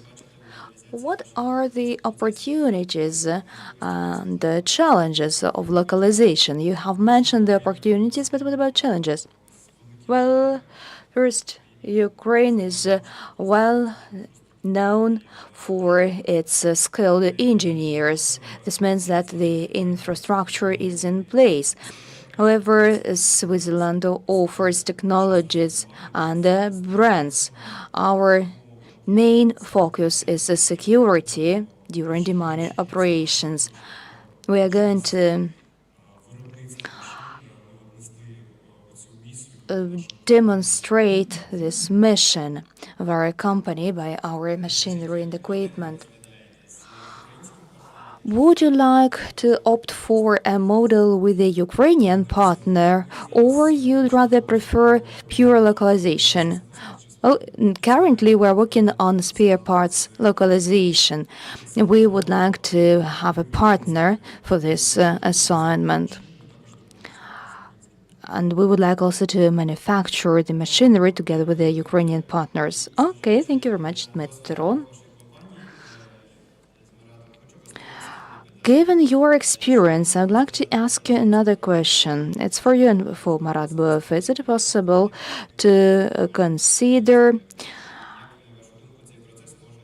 independent manufacturing of demining machinery in Ukraine? Can we consider this option for the future? Well, let's first find out what localization is. Localization is the transfer of technologies to the third parties for the sake of manufacturing of certain parts. For instance, today we have opted for localization, and tomorrow we say we are so smart, we do not need you any longer, we are going to manufacture ourselves. So then a foreign company will never come to Ukraine again. It doesn't work like that. Localization opens doors to Europe for Ukraine. Unfortunately, the number of conflicts all across the globe is growing. This means growing demand for such machines. European factories producing munition, for instance, are not ready for the growing demand. The same is true for the companies that produce demining machinery. This is a big chance for Ukrainian companies to enter the European markets. However, it is possible with partners only. Many spare parts can be produced here. The machinery can be assembled here in Ukraine. But we have to be open and sincere. We should not talk about independent manufacturing. It is possible in close partnership only, I believe. It's just the start of our journey. As mentioned before, we have certain agreements donors agreed to fund the procurements from the Croatian companies. I think it's a big progress. And finally, Ukrainian equipment for demining will be produced in partnership with the European companies, with the Croatian, with Polish companies, and Ukrainian companies as well. Thank you very much. Thus, we realize that Ukrainian companies are open for sincere and fair partnership. Okay, now we've done with the situation outline overview. Now we have several questions for the Ukrainian companies. Boris, your company is famous for its innovative approach to equipment manufacturing. Please share the updates in the field of the equipment. Hello everyone, my name is Boris Derzhak. I'm the co-owner of Robert Tech company. We have designed a new subclass of minus whippers. It's called Zmi or snake. We started producing these pieces of equipment not for the military. They are too big and it's very easy to target them. So we decided to provide these machines to the military units we support, just on the basis of personal ties. Then we wanted to design some machines for anti-personnel mines. Of course, design takes time and piloting also takes time. And finally, it turned out that our machines suit the targets of the humanitarian demining. Our machines can be used to demine up to 0.7 hectares per day. A big demining machine actually has to comply with this standard. Demining is possible with remote control. Thus, demining becomes 40 times cheaper. Then our machine will need just 5 liters of fuel instead of 45. Then all the spare parts are produced in Ukraine and they can be transported all across Ukraine via Nova Poshta. Then if the mine explodes, this machine is not damaged at all, and it can start working an hour after an accident. And the cost of the machine is very low. So approximately a typical machine of foreign manufacturing costs up to 100,000 euros. So you see the benefits of our machine.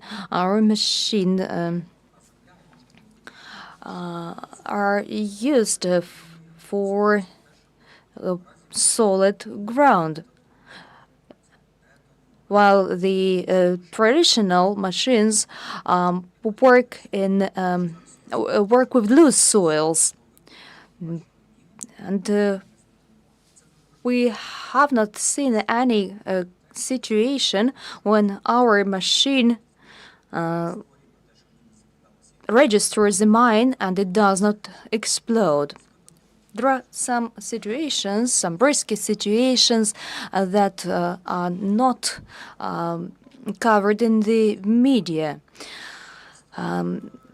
such as explosion after the machine has cleared the area. We have been codified according to the NATO catalogs, and the ministry and the authorities and the militaries, they can procure this equipment. We, of course, are not idle. This is an ongoing process.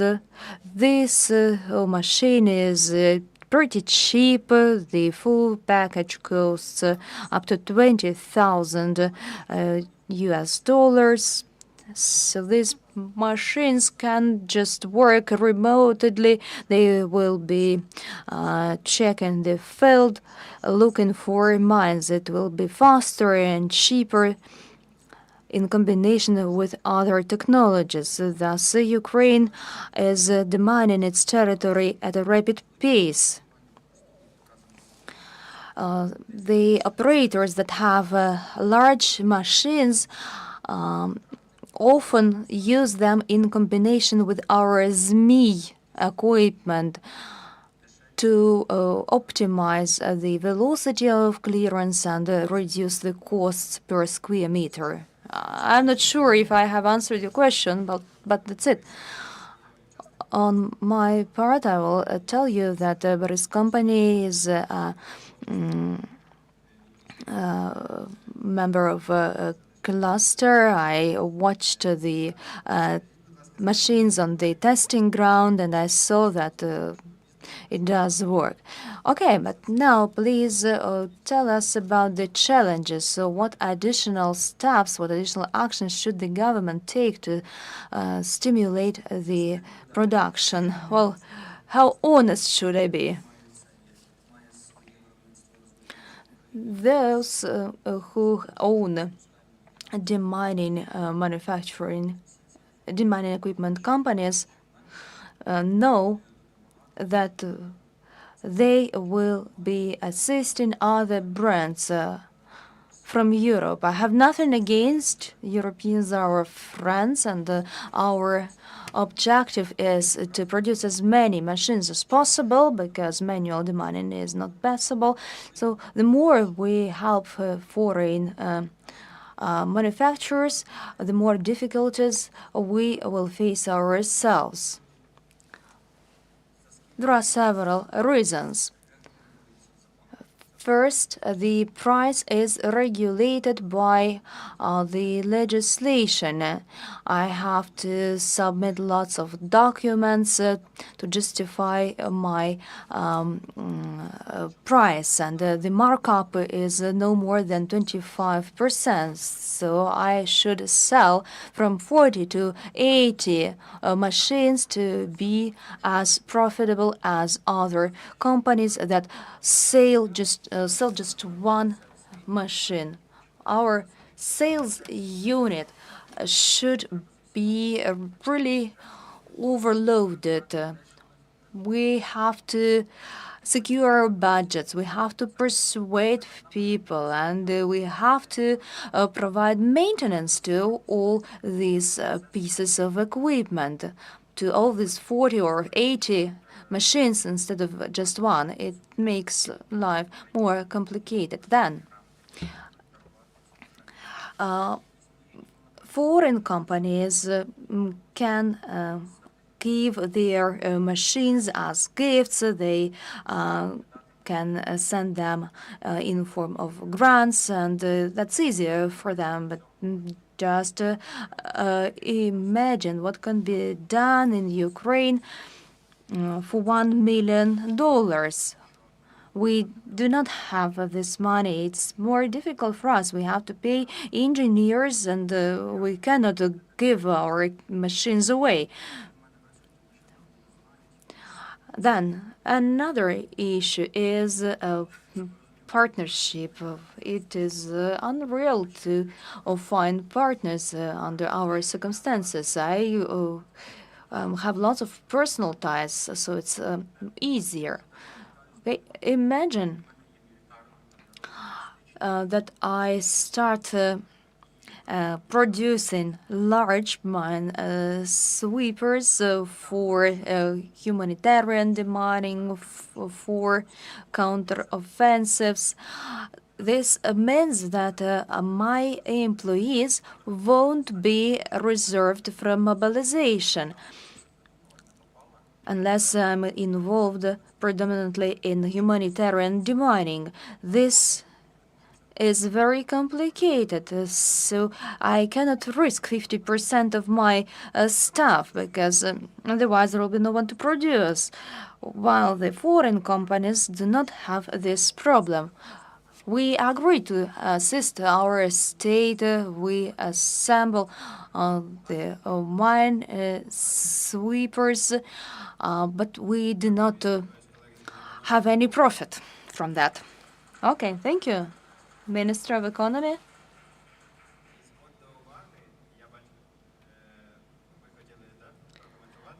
It says that you were going to comment.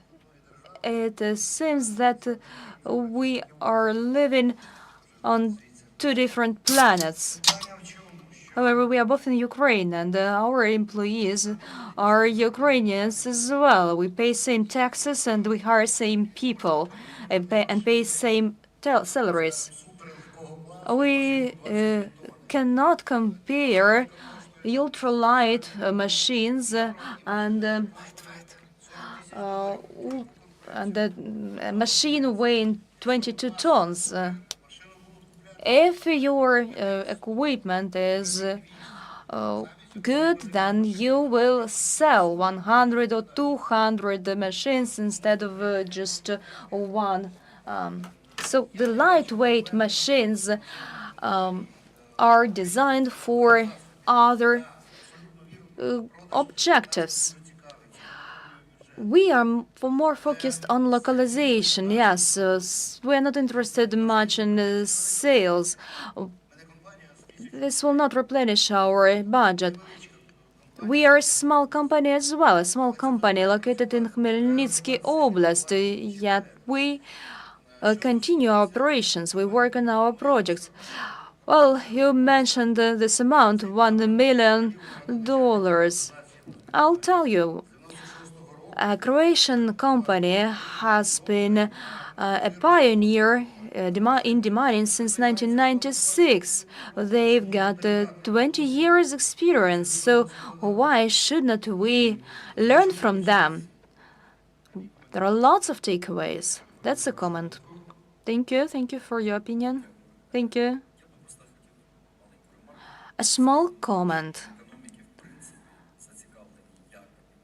on behalf of the Minister of Economy. The Minister of Economy is definitely interested in both Ukrainian manufacturing and localized manufacturing. Both is beneficial for Ukraine. The main thing is to create equal competitive conditions for all the manufacturers to present their products. Of course, we cannot compare docking and GCS with ZMI. These are totally different machines intended for different assignments. However, innovations are key for Ukraine. It's just a start, and it will grow to something bigger. Together with our international partners, we will do our best to support Ukrainian business, domestic business. Yeah. It's pretty interesting because you have occupied your niche. There is nobody else in this niche. It's cool. Foreign manufacturers do not produce such machinery. I do not see any competitors for you. In fact, there are no competitors. First, we are Ukrainians, then we pursue a single goal, and we can compete solely with docking.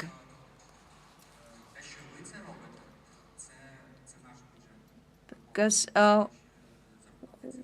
we have, so to say, same engineers, and we pay them same salaries. but you have markup lower than 25%. I know that.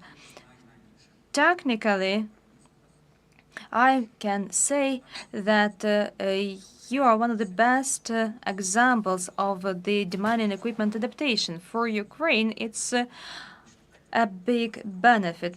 But just imagine me in 20 years or 20 years ago.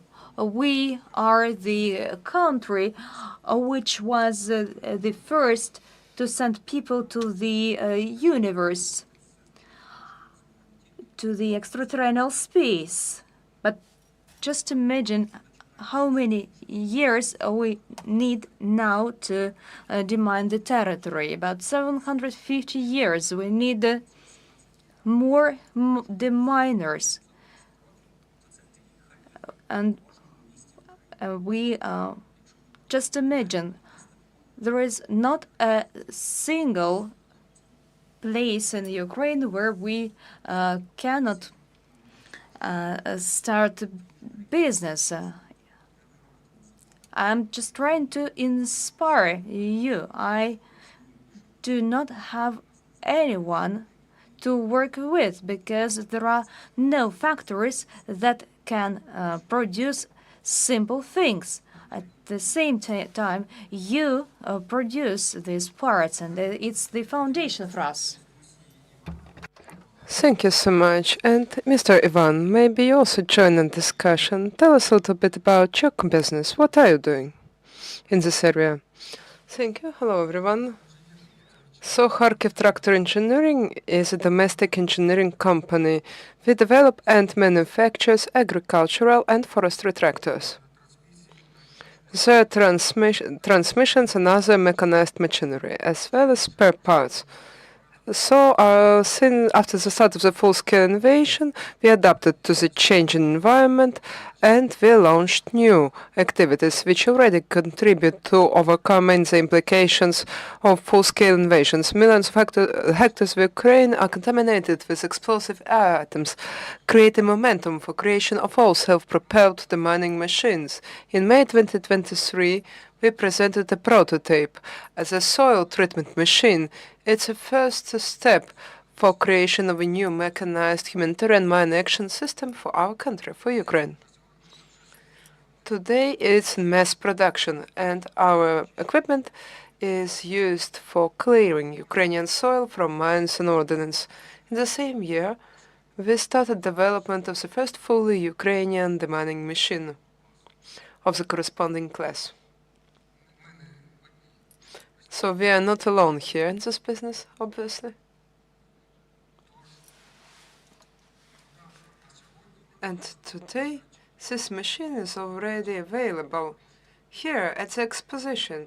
Please feel free to go outdoors and take a look at both our machines, the soil treatment machine and the first prototype of our demining machine. It's actually an excellent result with a achieved within a record-breaking short time. And here we highly appreciate the close collaboration with Kharkiv Military Civilian Administration and the partnership with the Kharkiv Mine Action Coordination Center. Also in 2024, this year, we developed and implemented a special upgrade kit for Ukrainian tractors. This upgrade kit increases tractor protection and adds a remote control feature to the machine.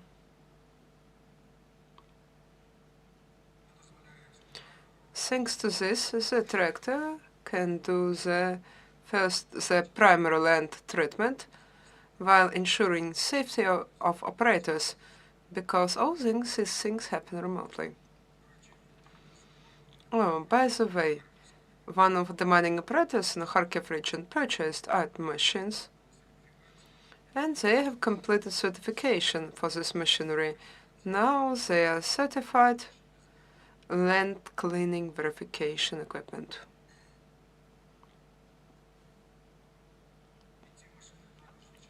These machines are also part of the humanitarian mine action system.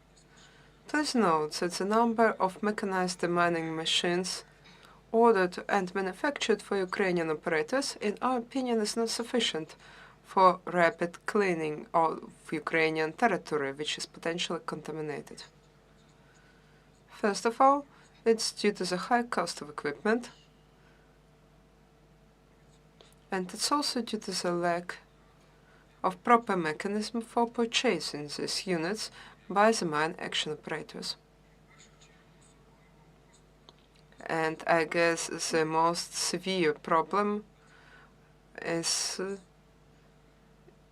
are faced by national manufacturers, but as already described all these issues and their implications for development of our business. Today, in collaboration with a private bank, we have launched a pilot program for financial leasing of such equipment. We also cooperate with several more banks in order to develop a mechanism for procurements of such equipment. We clearly understand that this equipment is operated in a very dangerous environment. You purchase it today and tomorrow it will hit a mine and be damaged. So we also work on the insurance mechanism. If you're interested, please feel free to approach the representatives of Kharkov Tractor Engineering for more detailed information, and we will tell you how you can order and purchase our machinery. Thank you. Mr. Ivan.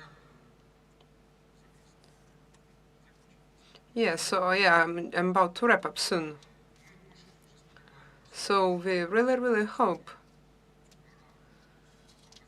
that this 15% compensation program will benefit us. I mean, the domestic equipment procurement program, and we hope that this program will be implemented fairly, and both we and our country will benefit from it. Now, just a few words about competition. Competition is a driver of progress. We are not afraid of it. And we hope that we will actually benefit from this competitive environment in the future. I'm a Ukrainian national, so I don't care whose machine is going to save the life. Is it something manufactured by us, or is it a foreign machine localized in Ukraine? We just need them. We need a lot of this machine, and we need to boost the production volume. And as for protection of domestic developers, I think it's a task for our government. Because, yes, we have this challenge of creation and development of the mining machines. Tomorrow we're about to have new challenges. So it's up to government to protect our staff and protect our manufacturing facilities, because unless the government succeeds, there won't be anyone to respond to these challenges. We will have to totally rely on support of our Western partners. Thank you so much. Thank you, Mr. Ivan. And what do you think? What's the most important need of Ukrainian demining machine manufacturers? Is it the regulatory framework? Is it money? Is it demand? It's demand. It's about orders.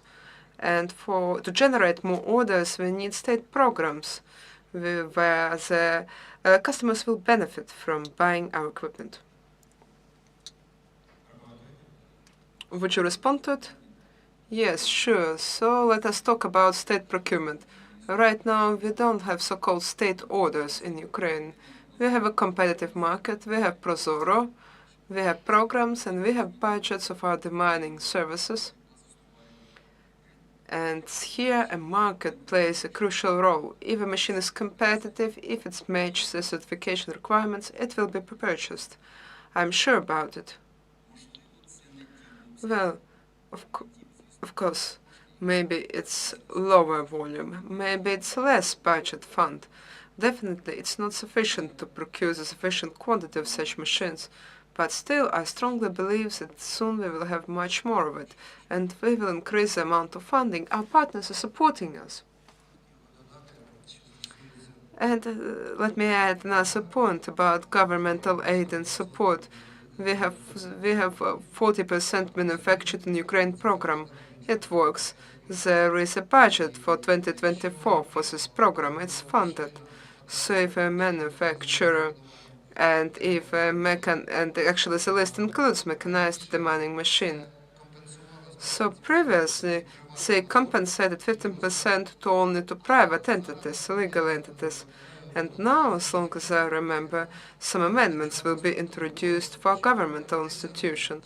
So if the State Emergency Service, the Ministry of Interior, or the State Transportation Service procures Ukrainian manufactured machine from a list, 15% will be refunded by the government.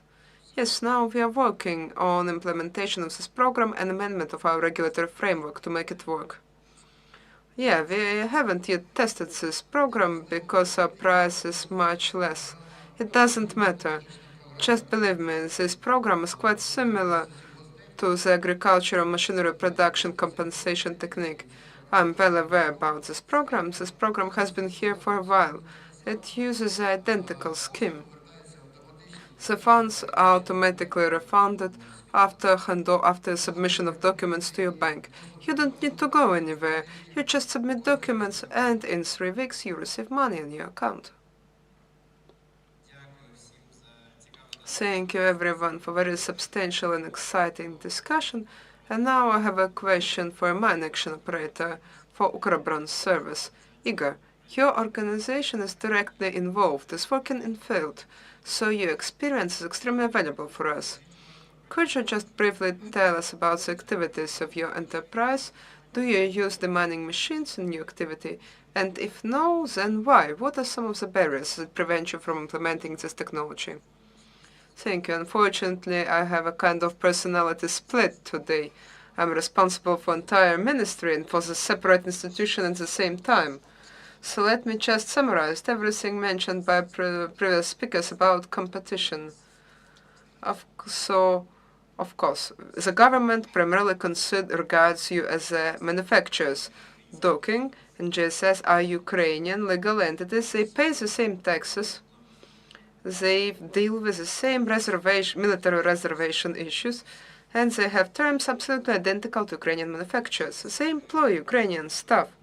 And if we take a look at early 2022, mine action 2022, no Ukrainian manufacturers had any developments or had any understanding of what the humanitarian demining machine is at all. So our partners supported us. First, they entered as foreign companies with direct foreign investments. They donated the first machines. Now we ask them to localize themselves, to enter our market, because we also need to learn from them. We need to develop this experience and promote our own prototypes. So I believe that today we have a very constructive discussion about competition. It's pretty normal. Competition is supposed to be there, and we have to support it, because otherwise we will end up with governmental order, the unified national manufacturers, then GSS will come to us and ask us why it's docking, and Autotech will tell us why it's different companies. This is the reason why we have this safeguarding mechanism of certification. We have to make sure that this particular machine meets our rules and is suitable for our context. It's something very important. Now, back to competition. Oh, and now I will be in my capacity of Ukробron service representative. We really appreciate your experiences, Yaroslav said. But unfortunately, my answer is no. We haven't yet used humanitarian demining machines. We don't have a capacity to purchase them. The price of up to $2 million per machine, it's impossible. For P2P, it's barely possible. It's plainly impossible, even. So during the first panel, we had a discussion about innovations. And in addition to B2G, B2B, there's also B2NGO. And foreign NGOs do have this funding. They do have a capacity. They can afford this machinery. But Ukrainian mine action operator cannot. So even despite the fact that we are a national mine action operator, we still follow business process. So we act as a commercial mine action operator. We have our business model. We have representatives of other companies, and I'm really sorry that during two panels I talk on behalf of over 60 national operators. But let's, if we make a discussion a little bit interactive, and we ask whose operators use a business model based on humanitarian demanding machines, the response will not surprise you. So please raise your hand if you can afford buying humanitarian man-action machine. No one can. It's unaffordable. The response is very simple. By the way, right now, by the way, with JSS, we're about to have a cooperation. Cooperation driven by a market, driven by economic changes. This is what I mentioned in the mornings. Operators who have found enough staff but don't have humanitarian demanding machine will come together so they can efficiently use resources of both companies in order to fulfill their contracts. We will gain some experience of how to deal with humanitarian demanding machines, while SGS will observe how we work, how we operate in this market, because we have a very long history. We started back in international demanding contracts in Mali, so probably we have the largest experience in humanitarian demanding in Ukraine, with most experienced Ukrainian operators. But even this year, when we have international contracts with MOM, with IOM, with UNDP, with UNOPS, we still cannot afford buying humanitarian demanding machines. It's just unrealistic. I'm immensely grateful to the Ministry of Economy for launching several panel discussions on innovative financing instruments for demanding activities. We're trying to come up with a mechanism where we can engage some funding, use some leasing mechanism or risk insurance mechanism, and be able to at least consider buying humanitarian demanding machines. But right now it's beyond our capacity. This is a market situation. It's unrealistic.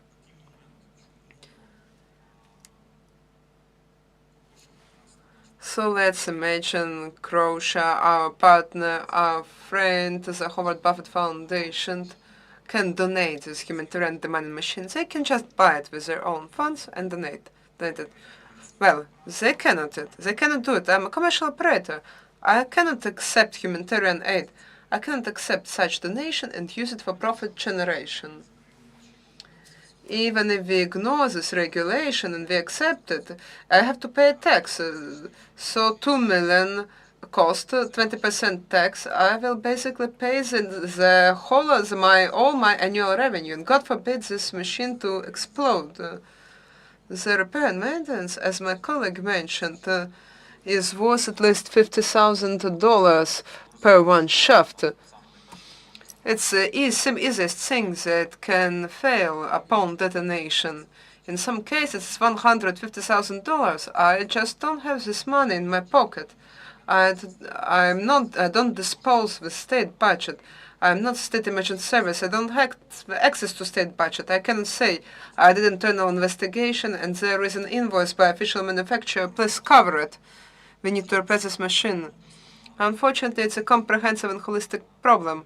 It's much deeper than you may think. And we eagerly wait for new machines offered by Kharkiv Tractor Engineering because it's cheaper. Yes, it's cheaper. Of course, SGS or docking are different kind of machines.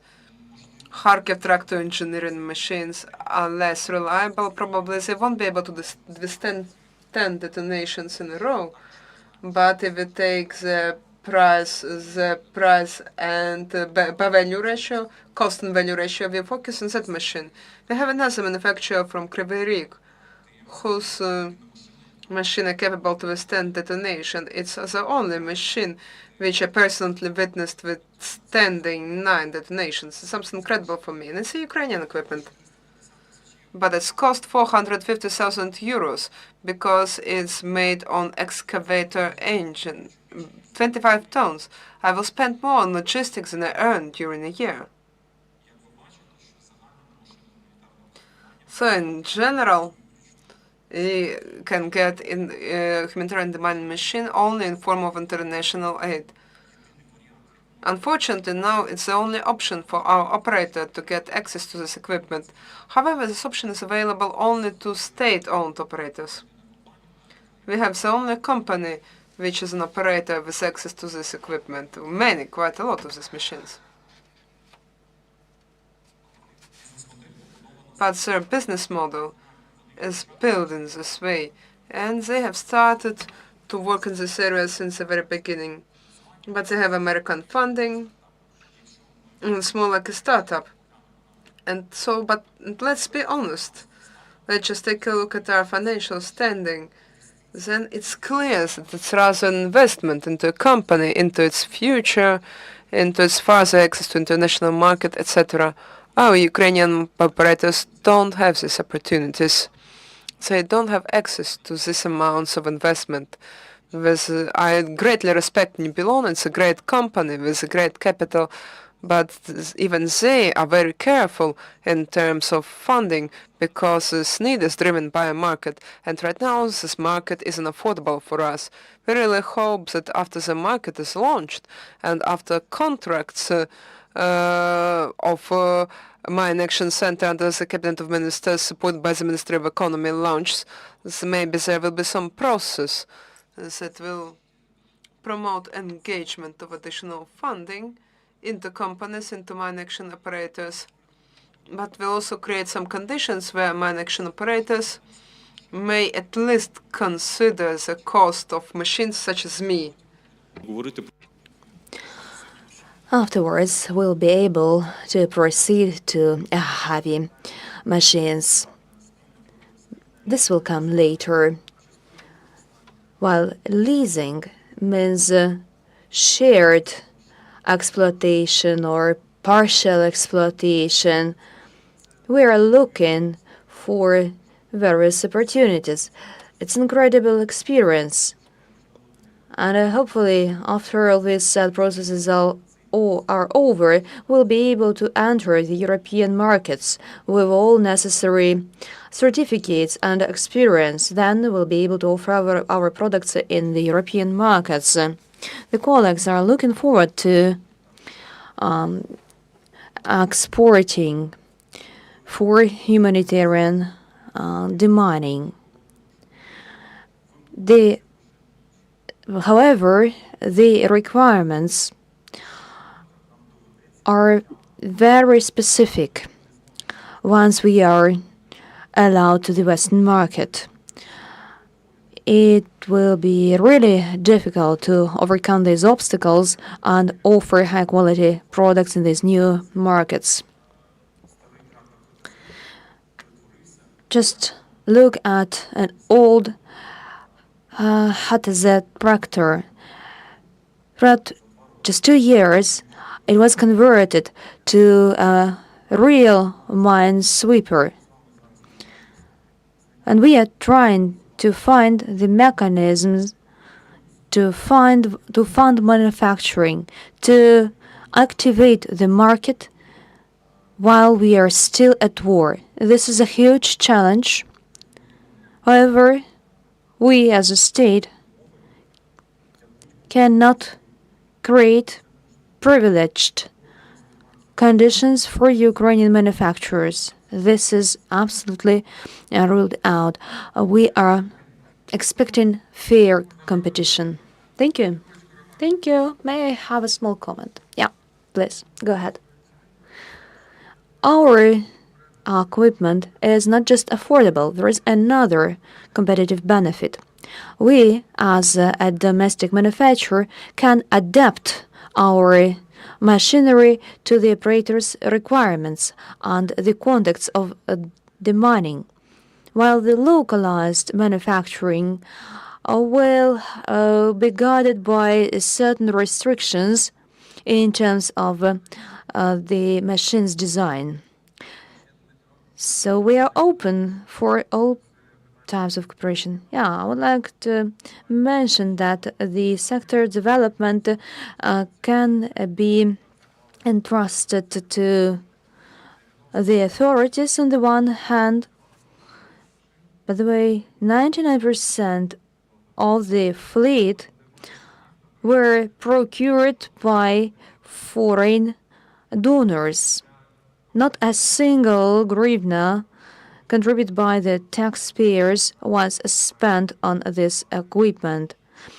Now the operators cannot afford buying these machines. However, due to tenders announced by the Ministry of Economy, everyone realized that it is not possible to participate in a tender unless you have procured the machinery. So now GCS is trying to launch a scheme next year.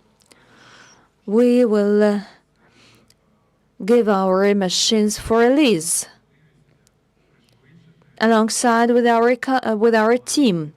Thus, demining will go faster.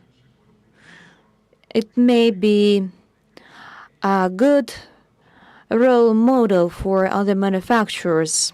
They can help the operators in the same way. Okay, thank you. Well, the state is trying to eliminate the barriers for the demining operators. So this is not mandatory to have a machine. It's desirable but not mandatory. Yes, if you are going to get involved in humanitarian demining, you have to own the machine. If it were mandatory, we would have immediately realized that these tenders are designed specifically for certain companies, and thus we would blame the authorities. Yes, fully agree. Commercial operators cannot afford the machinery. They are too expensive. That's why we have come up with an idea to lease the machinery. Igor? Okay, we are talking about affordability, or rather lack of affordability. Even Zmi costs at least $14,000-15,000. Indeed, it's not cheap. However, more than 3 demining organizations have procured because they can afford it. It's good business. They can process lots of hectares with these machines. And I have a question for an emergency service. Do you still feel that it's expensive after we have received all the certificates? Oh, if I may. For instance, a UNDP project. By the way, all international projects envisage stringent requirements. You have to describe the resources and the means for implementing the project. You have to even to specify the model of the machine and its serial number. So the question is, what shall I use? Shall I use Zmi or a car for my demining group? Unfortunately, I, as a businessman, would like to work with those who are likely to award the contract to me. Are you talking about competitiveness? No, I'm not talking about demining machines. I'm talking about conventionals, automobiles, cars. Let's say I have to complete a project and I have to be profitable. So, under some contracts, I should provide every evacuation and demining group with cars, with pickups. Oh, I am willing, of course, to buy your demining equipment. However, I should save money, and under certain contracts, I have to prioritize the cars, the vehicles. Well, we have to differentiate between long-term and short-term goals. Yes, you are absolutely right. I agree with you. Just like during the first panel, I reiterate, I have to make a choice every day. I have to choose between paying salaries to 100 or 120 employees, or I have to buy the machinery.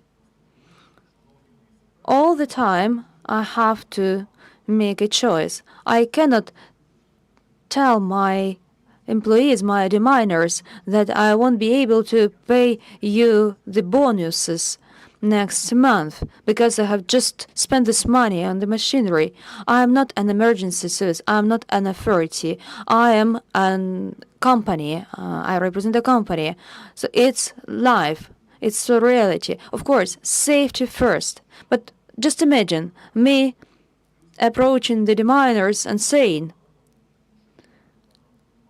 please decide whether you are going to receive 10,000 hryvnias in the end of the month, or we can buy another car.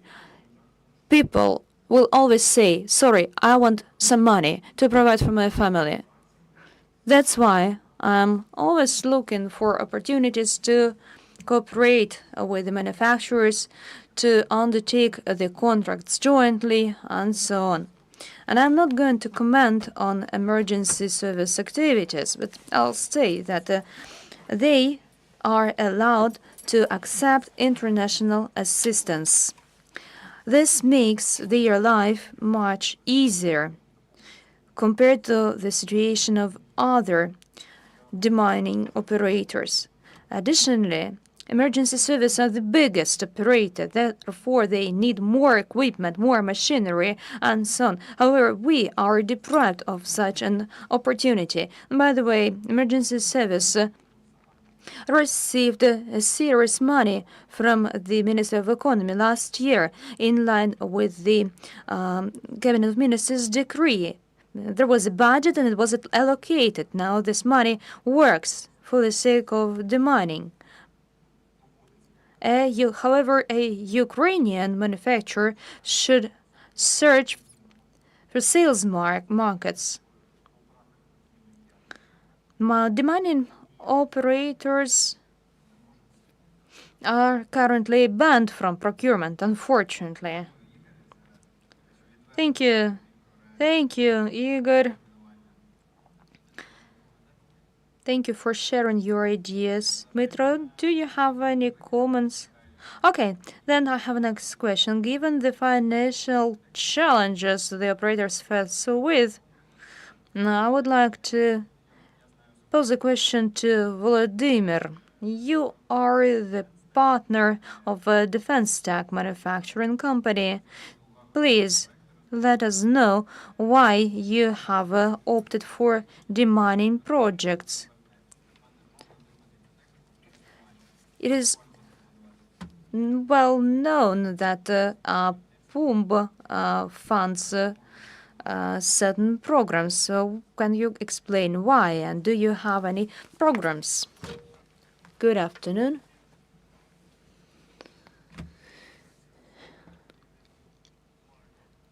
The military aggression of Russia against Ukraine has multiple effects.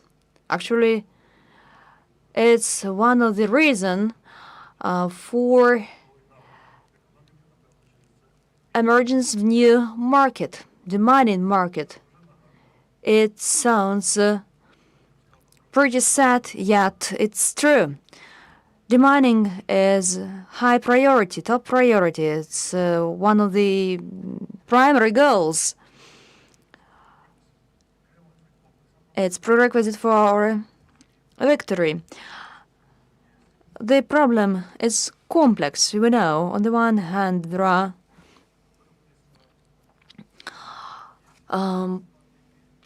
manufacturers, domestic manufacturers, and on the other hand, there are overseas manufacturers, and some of them provide assistance free of charge. And additionally, there are demining operators. If I'm not mistaken, there are currently 64 of them, and the number is growing. This means that it's business. Business is not possible without money.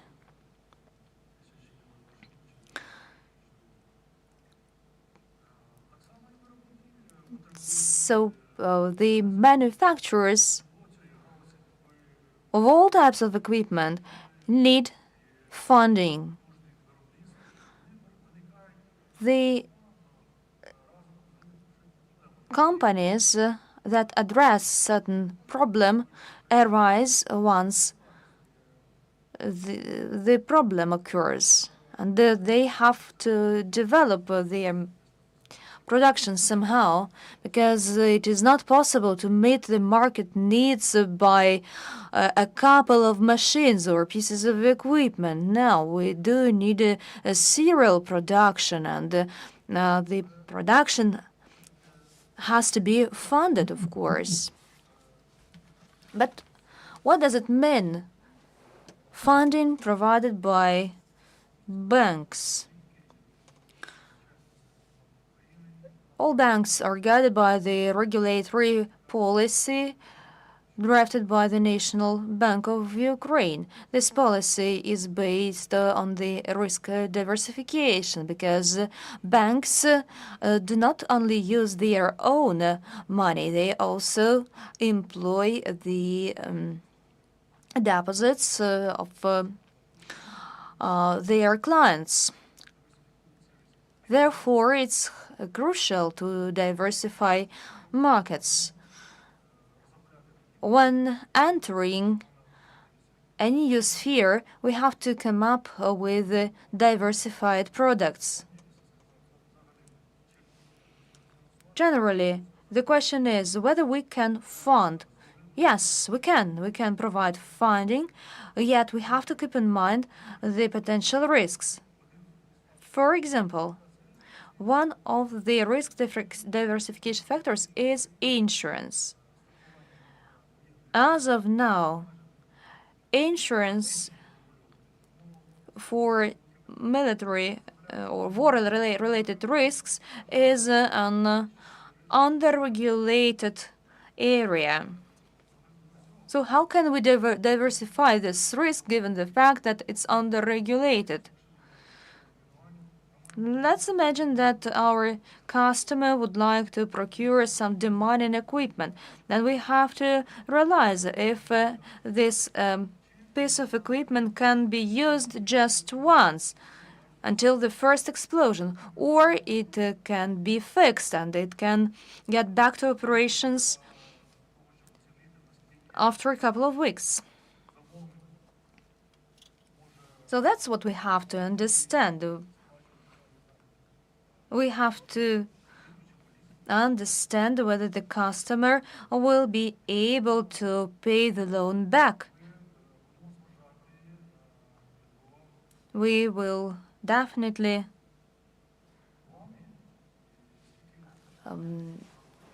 account for the customer's plans. The question is how much the customer will be able to earn to meet their obligations towards our bank.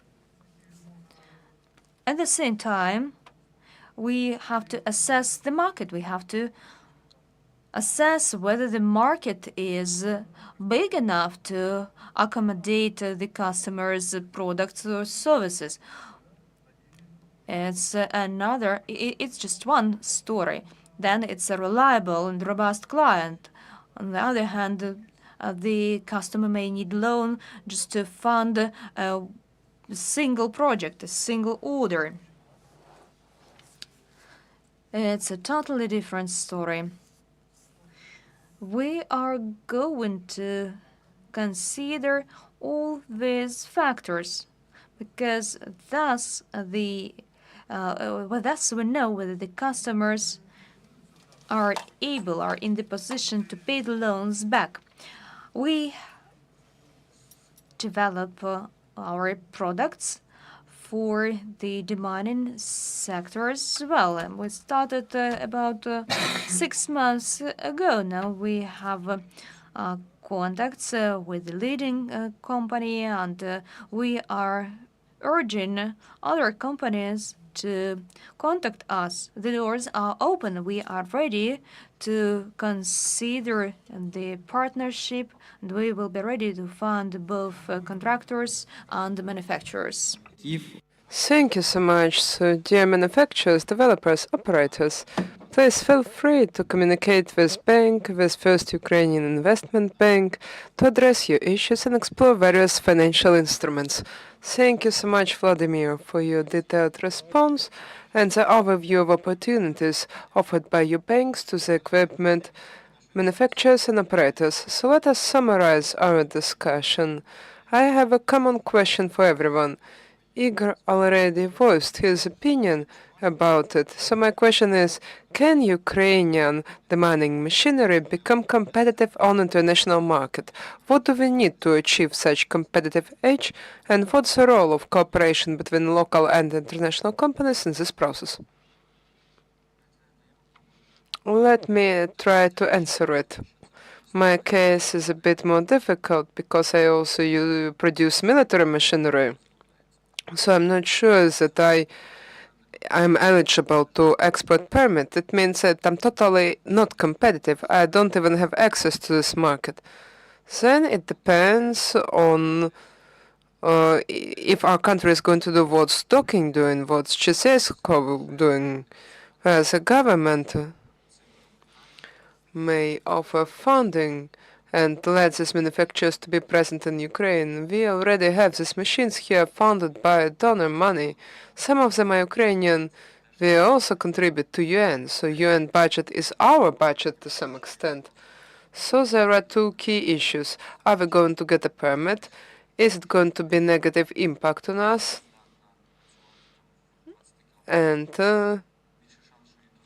And because if we produce machinery designed for rear areas, the chances for getting the permit are higher. But still, I'm not sure if we will be able to once go to Cambodia to present as me. So it's about access to market. If there is no access, we will be competitive only in terms of something super innovative, something brand new, provided that there are some reasonable people who can promote and push it. You don't need just product developers. You need financial literacy. You need international economic specialists. So it's a question for you, Ukrainians. Thank you. I may also answer this question. I think that the mining machine are very niche business, niche product. You cannot do marketing. You cannot offer Black Friday on the mining equipment. You cannot offer discounts. Of course, it's possible, but I would combine it with agricultural machinery to somehow sell it to other countries. I would run a kind of mixed business. Maybe then it would be a successful case. Thank you. Unfortunately, we are running out of time. Thank you so much for your proactive participation. So let me summarize everything. Efficient demining of Ukrainian territory is a common task that requires a coordinated effort of government, businesses, and international financial institutions. Today, we have confirmed that we have a potential and capacity for production of our own demining machinery, which can be competitive not just in Ukraine, but on the international market. Thank you so much for your interesting and substantial responses. Thank you, dear audience, for your engagement and attention. And we hope that this conversation will be a step forward in addressing this extremely important issue for the country. Wish you success and fruitful cooperation in the benefit of Ukraine.